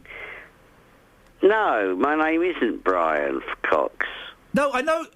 Get on with the facts. He makes boring things sexy. The amount of baked beans we eat wouldn't make a drop in the oceans. You don't know how many baked beans I eat. I love those bad boys. I quite like them as well. Yeah. Should we have a baked bean party? Hey, has anybody ever actually sat in a bath of baked beans for charity, or is that a myth? I've seen photos of it, yeah. Do you know what I would do if I sat in a bath of baked beans? Eat them? Yeah, I would. I would eat them. No, I don't like them cold. Oh, cold baked beans, beautiful, beautiful. Or I would put a series of Bunsen burners under the bath, so the bath was like a giant cooker, right? Yeah. And then as they heated up, I would eat them. Could be a little health and safety issue there. Forget those losers, Colin. You sound like, with a name like Hula, you sound like the kind of guy that isn't bothered by health and safety. To be honest, I'm not a great deal. Sorry, Catherine. I have to abide by the rules, but Catherine, I don't always like them. That image of you sitting in the bath of baked beans while it's gently brought to a boil has put me right off beans and sausages. Yeah. Nice one, Catherine. You're welcome. Andy's on the line with the Norwegian O. Morning, Andy. Hello. Andy, Hello, Ian. what have you called in about? Oh, the Norwegian O that has a stroke through it. Yes? What about it? Well, it's one of my favourites. How would you pronounce that? It's pronounced as an Ooh. As in, Slur. Can I just quote you the Norwegian female biathlete? Her name, we would normally call her Tora Berger. Yes. But they would pronounce it Tura. I love it. Don't the foreign the basic 26 letters of the alphabet, they're quite dull, aren't they? And the Greeks have got 5 E's. 5 E's in their alphabet, and a Norwegian letter with a slash through it. It's so much more exciting, isn't it? Yes, it makes it a bit more interesting for us if you're trying to learn it. I've only just started. Oh, why are you learning Norwegian, Andy? Well, we have a Norwegian friend, and we've been over there recently. Oh. And it's just a lovely place. The trouble is, they speak English so well. Yeah. It's embarrassing. That's the problem in a lot of these places. I learnt Japanese for a while, and when I went to Japan, a lot, particularly in Tokyo, a lot of them spoke English. So my attempts at Japanese weren't required. The further we moved away from Tokyo, then my Japanese was welcomed. Yeah. Andy, thank you for that. You're good at foreign, aren't you, Catherine? Yeah, I remember things. Yeah. I can't remember. I can't remember. I used to be quite good at Japanese. Mm-hmm. I can't remember Japanese. Yeah, the language of the Japans, and I can't really remember it. I remember I had a great conversation with in a kimono museum. Man, that was dull. Oh, I like a kimono. No, we went to the kimono museum. And they sat me and my fiancée then, as she became the night before, sat us in a room and made us watch a video for 40 minutes about kimonos. Very serious business. I had a great conversation in there, in Japanese, asking if they could call me a cab. Where do you want to go? I told them where I wanted to go. They said, no, you should get the bus. Where's the bus stop? It's down there. What number bus do I need? They told me. All of that in Japanese. I went to Japan once for a weekend. Not finished the story. For a weekend. A weekend? My sister was cabin crew. Oh, I went on a jump seat. 40 quid it cost me. Hey! Brilliant. I'd love to go to Japan again. We basically stayed at their version of Heathrow. Yeah, it's not very good. But it was Japan. Well, I mean, technicals. Didn't dare get on the train. We thought we'd never come back. Flora's on the line. Morning, Flora. Good morning. What would you like to say? Well, some friends of mine took my son several years ago now to Norway to celebrate, going to see Father Christmas. Yeah. A sleigh ride, all of that. Yeah. And they bought us some gifts back, a couple of mugs and an address book. And it was just so funny because in Norwegian, there's no W. What? Yeah. Or as they would say, odd. Ward. So I'm sitting there writing them down, and it wasn't till I got to the W's. I was filling in the new book, and I got to the W's, and there aren't any W's. So the Wilsons and the Williamsons are no longer your friends anymore. There's no space for them. I wouldn't have ever rung anybody up because most of the family are W. Fantastic! That always made me laugh because there's no way if you bought somebody a gift like that you would check all the letters. No, you would just assume. Flora, thank you for that. It's a lovely story, isn't it? You see. I do like the foreign letters, and I knew this would work. I knew we could raise you up We're approaching highbrow. Last 15 minutes of the show. You can call in about baked beans, saving the planet if you want, but your favourite foreign letter and foreign accent punctuation thingy, your favourite foreign sentence, and also, on the back of Rosie's call, Rosie called in to talk about accents and foreign letters. It came out that her granddad invented Ribena, and she's very kindly posted a link to a picture of him. What has your granddad done that you're proud of? We're not talking grandmothers today. We'll do that another day. I want granddad-only stories. Last 15 minutes of the show. 08459 455 555. Travel news for beds, cards and bugs. BBC Three Counties Radio. In Milton Keynes, the London Road is slow going between the Tickford roundabout and the M1 junction 14. And in Luton, on the Hitchin Road at Midlands Road, a bus has broken down, very slow in the area there.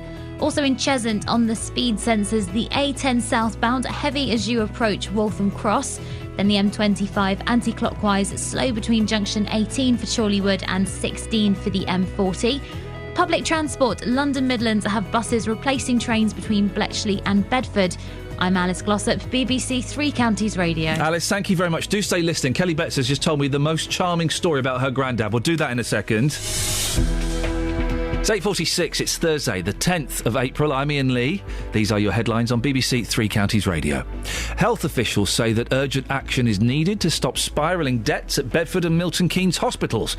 The Bedford Mayor, Dave Hodgson, told this programme that the region's growing population should rule out any closures. A Hertfordshire charity aiming to reduce street drinking in Hatfield Town Centre say they are not doing the police's job for them. And in sport, Luton may be crowned conference champions tonight, but it takes a lot for that to happen. Cambridge have to lose at Woking, and I really don't think that's going to happen. Let's get the weather. Here's Elizabeth Rizzini. Beds, Herts and Bucks weather. BBC Three Counties Radio. Hello, very good morning to you. It's going to be a nice day again today. We'll see lots of blue skies and sunshine around this morning. Temperatures rising nicely all the way up to 15 or even 16 degrees. That's 61 in Fahrenheit. So pretty nice day, feeling nice and warm in the sunshine. We might just see a few light showers around this afternoon. It's a very, very small risk, but worth a mention. And we will see a bit more in the way of cloud bubble up here and there as well. But still some good spells of sunshine around for the rest of the day. And just a light northwesterly wind. Overnight tonight, a weak weather front is going to give us some clouds sinking down from the north, so it will be a cloudier, milder start to the day tomorrow, 8 or 9 degrees, possibly a few spots of rain around, particularly over the hills into tomorrow morning, but generally dry and bright. Some good spells of sunshine, feeling a touch cooler, and that's the way it's going to stay over the weekend. Dry and mostly fine. The high pressure set to stay with us until Tuesday of next week. Thank you very much. Every weekday from 3, Roberto Perrone. You've told 580 gags in 1 hour. Can I test you for 1 minute? I spent the whole year trying to get into classical music. It took the 4 seasons. Weekdays from 3. We heard from Neil earlier on. He claims he was discriminated against and asked to leave a pub because he injected himself in public in full view. Insulin keeps my son alive, OK? If he doesn't inject, he'll die. Roberto Perrone. And I just thank you for the services that you do on here to help people like myself. Weekdays from 3 on BBC Three Counties Radio. Right, so Kelly Betts has just told me one. We're asking, what are you proud of? Why are you proud of your granddad? Okay. 08459 455 555. Kelly Betts has just told me a brilliant story. Tell the listener. My granddad is one of my favourite people in the whole wide world. Yep. When he was younger, he got in a taxi, he'd been drinking. He got in a taxi and said, "Beechwood Road, please." And he woke up in a phone box. He never got in the taxi. He was so drunk, he thought the phone box was actually a taxi, and he spoke to the non-existent driver. Yep. How cool is that? 08459 455 555. Suzanne's in Milton Keynes. Morning, Suzanne. Good morning, Ian. I'm enjoying this today. I don't always, but I'm enjoying this. You want to call in about your granddad? Yes, my granddad and baked beans. I'm mixing the two stories. Oh, beautiful. My granddad, I'm proud of him because he used to have us singing a clean version of the baked bean rhyme. Oh, go on. Beans, beans, the musical fruit. The more you eat, the more you toot. The more you toot, the better you feel. So let's have beans at every meal. Hey! My granddad used to do one of those weird word games only granddads do, Do you know this one? Do you know this one, Suzanne? You remind me of a man. No, I don't know that. Do you know this one, Catherine? No, what's this? Okay, you say what man? What man? The man with the power. What power? The power of voodoo. Then you say hoodoo. Hoodoo. You do. I do what? Remind me of a man. What man? And when I was 5, we would do that for hours. My granddad's version of that was, I wish I was a mockingbird. I'd mock and mock and mock. And mock and mock and mock and mock and mock and mock and mock. And you'd fall asleep. Granddads are fantastic. Suzanne, excellent stuff. Thank you very much for that. Dean's in Milton Keynes. Good morning, Dean. Dean. We'll come to Dean in a little bit. Let's go to Dealey. Morning, Just. Morning, boss. I've got a question for you. Yes, my love. I'm in Berkhamsted for the big tour. The home of the big tour. We go to a different town every single week. I've not been listening to all of the programme today because I have been quite busy, but what have you been saying about me today? Sorry? Because about 10 minutes ago, a large van came past, the windows came down, Dealey, and then fingers came out of that van. What have you been saying about me? All I'm saying is, we had Bender got in touch with us. Yeah. Bender? Who was it? Bigger. You're thinking about Wimpy again. I hope. Bigger's got in touch, and he said that it was him that had been tooting you. Right. While you were on air earlier. Yes. So tomorrow, we're having J-Watch. Right. And basically, if anyone sees you having a fag, having a cough, sitting on your backside, sitting in the van doing nothing, they're going to phone us up or text us, and we're going to log it all, and we are going to send it to the bosses. And they may or may not give you a toot. Yes. I don't mind the tooting. I don't mind that, but what I take offence to is tooting, windows coming down, my name being shouted. Fingers. And then fingers. There'll be plenty of fingers for you tomorrow. All right. Just, by the way, just going to say Helen Lee, who presents the Sunday morning show here, has just got in touch. That voodoo rhyme, she says David Bowie did it in Labyrinth. Oh. I think my You remind me of the Babe. Yeah, you remind me of the man. I'm David Bowie on the internet. I think my granddad was doing it before. I think Bill Jennings was doing it before David Jones. Yeah. Why did David Bowie change his name? Go on. Well, what was David Bowie's name before he was David Bowie? Go on. How do you not know? Listening? Go on. Catherine, what was David Bowie's name before he was David Bowie? David Jones. Yeah, like I just said. And so then, Justin, why did David Bowie change his name? No, I don't know. Oh, Who's Catherine? David Jones? Who's important to I thought Ian? he had two names. What do you mean? I thought he had a different name. He started off with one name, then he changed it to music, then he went into something else. I thought it was three names. Sorry, I thought you were talking to Justin Daly, the music expert, not some bloke. Listen, I enjoy music. I don't know every single fact about music. I'm just a lover of music. Every time I like the music. Every time we mention a song, you got it as number one in 1983. Exactly. We mentioned a song. Though. Nothing to do with names. We mentioned a song today. That was number one when Hillsborough happened. Yes.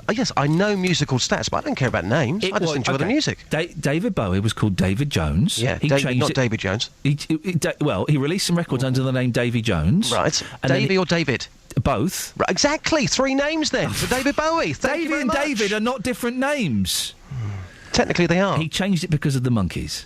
Right. Okay, right. Okay. So, what's your beef? So, three names. What have you got for me?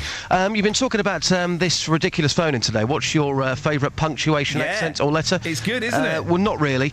You said to me earlier on you got 25 minutes to find somebody with something relevant to say.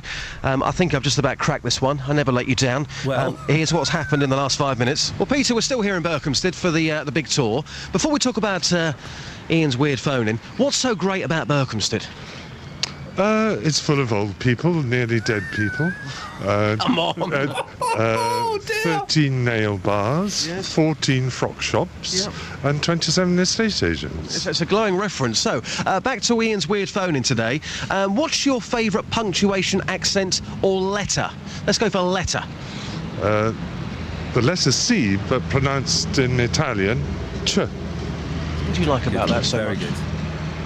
It reminds me of my dear old mother, because all day long she's still, at 147 years, goes round the house going ch, ch, ch at me. That's a very good answer. There you go. Ch. He was good. I liked him. You see what happens when we go out for the big tour. Well done. You are in Berkhamsted, the home of the big tour. Yeah. This is a good phone-in. It's worked. We're getting some great stories. Well, we've had one person in 90 minutes here. I'll tell you what, as a side issue, we're doing why are you proud of your granddad? Yep. Why are you proud of your granddad, Just? Because he was just a wonderful man. I have to say that I've always said this, that if I can be half the man that my granddad was, I'm doing pretty well. No, he was a very, very special person, somebody that I'd always go to. Yeah. I think, when you've got a special relationship with your grandparents, you would probably go to your grandparents with the more serious issues. Yeah. And I always used to do that, and boy, do I miss him. An incredible man. Do you know what? I miss my granddads a lot. Justin, thank you for that, mate. Excellent stuff. Don't forget, it's J-Watch tomorrow. We want to log... We'll bring in some pen and paper, maybe a graph. We're going to log exactly where Justin is throughout the morning and what he's doing at what time. And we will be sending... Who's the head of the BBC now? Is it Sally Burko? No, not Sally Burko. Peter Fincham? No, it's not him. The bloke that does Imagine? No. Who is it? Tim? We'll send them to Tim Hall, head of the BBC. Clive's in Windsor. Morning, Clive. That's Winslow, not Windsor. Well, it says Windsor on my screen, so I'm afraid... Common mistake. Catherine's pointing the finger. Who are you pointing the finger at? Kelly Betts. Kelly Betts? Hello. It's Winslow, not Windsor. Oh, sorry, are they different places? Very, very different places. Oh. Clive, can we... Just for ease of conversation, can we assume you're in Windsor, you're somewhere near the castle? If you like. Thank you. So Clive's near the castle in Windsor. What's the weather like in Windsor this morning, Clive? Well, I can't really tell because my crown, in fact, is flashing around with sunlight on it. There you go. Good lad. Thank you very much. What have you got for me, Clive? Right. Henning Wehn, the German comedian, was on the radio. Oh, yeah. A while back. Yeah. And he was doing a description of English and German. Oh, yes. And he said, you mustn't forget, he said that England has 26 letters and we have 30. He said, so, as we always say in Germany 30, England 26. There you go, you see. That'll teach us. I wish we had more letters. And I wish we had odd letters that were unpronounceable. Like the Russians have got some fantastic letters, haven't they? Oh, God. They just make them up on a whim. Yes, it's like other things they do on a whim. Yes, exactly. Annexing countries. Clive in Windsor, enjoy your day. Say hello to the Queen if you see her this morning. Watco's tweeted, he's proud of his granddad. My granddad's spark plugs had frozen up, so he urinated on them to get his car going. Now, that's the kind It's a charming story. That's the kind of knowledge that granddads have. Oh. That kind of thing. You made me think of my granddad, my other one. My other Grandad Joe. There was a lot of talk about my sister coming back from university and being very, very thin. Oh. And Grandad was the only one who stuck up for her and said, you leave her alone, she's all right. And then as she left, he slipped her a fiver and said, go and buy yourself a bag of chips, love. That was my granddad. Stephen says, I'm just proud of my granddad, full stop. Ah, man, I miss granddads. Right. That's it. If you want to get in touch... By the way, I've not said this before. If you want to get in touch because you've got a story or something you think we should be talking about on the show... Well, then I'm going to give you my private email address, not my private one. Well, then why are people reluctant to give out their private email addresses? It's not the same as giving out your phone number, is it? It's not as intrusive. No, and if you don't like what someone keeps sending you, you can always set them to trash. Send them straight to trash. It's weird, isn't it? Not that we would ever do that. But I wouldn't give out my private email address, although, you could work it out if you knew my name. Yeah, not the Gmail one. You could work it out if you knew my name and numbers. But you can email me directly here at the BBC, ian.lee@bbc.co.uk. We got one of those for tomorrow, actually. What have we got? Someone got in touch with us. Oh, yeah? And we're following it up, because that's what we do. That's what we do here with the BBC. What is it? Well, I'm not going to tell you. Oh. Wait and see. Tease? It's a good one, though. Is it a good one? It's a job for Justin, I'm just going to say that. And tomorrow, of course, it's J-Watch. We've been having a few reports that he's maybe not been pulling his weight when he's driving around places. Berkhamsted today. So tomorrow, if you spot Justin Dealey... I want you to log it, maybe take a photo, certainly beep him, and then get in touch with us. Yeah, don't give him fingers. Fingers is inappropriate, OK? That's not nice, but get in touch, and tomorrow we'll be plotting J-Dog and his movements. Right, let's get the travel with Alice. Travel news for beds, cards and bugs. BBC Three Counties Radio. In Luton at the Kidneywood roundabout, the London road heading north, heavy to join the motorway. And also in Dunstable on the speed sensors, the A5 slow in both directions at the A505. In Hitchin, the A505, busy as you head towards the centre of town. And on the M25, anti-clockwise, things are slow going between junction 18 for Chorleywood and 16 for the M40. Public transport, London Midlands have buses replacing trains between Bletchley and Bedford. I'm Alice Glossop, BBC Three Counties Radio. Thank you, Alice. Right, that's it. That's your lot. Back tomorrow at 6. JVS is up next, so do stick around for that. 08459 455 555 if you want to call him. Until 6 o'clock tomorrow, Friday. From me, ta-ta. Local and vocal across Beds, Herts and Bucks. This is BBC Three Counties Radio. Thank you, Ian. Good morning. Welcome to the JVS show. I'm Jonathan Vernon-Smith. It's Thursday. It's 9 o'clock. And on today's big phone-in, non-food sales at Marks & Spencer have fallen again this quarter. It's now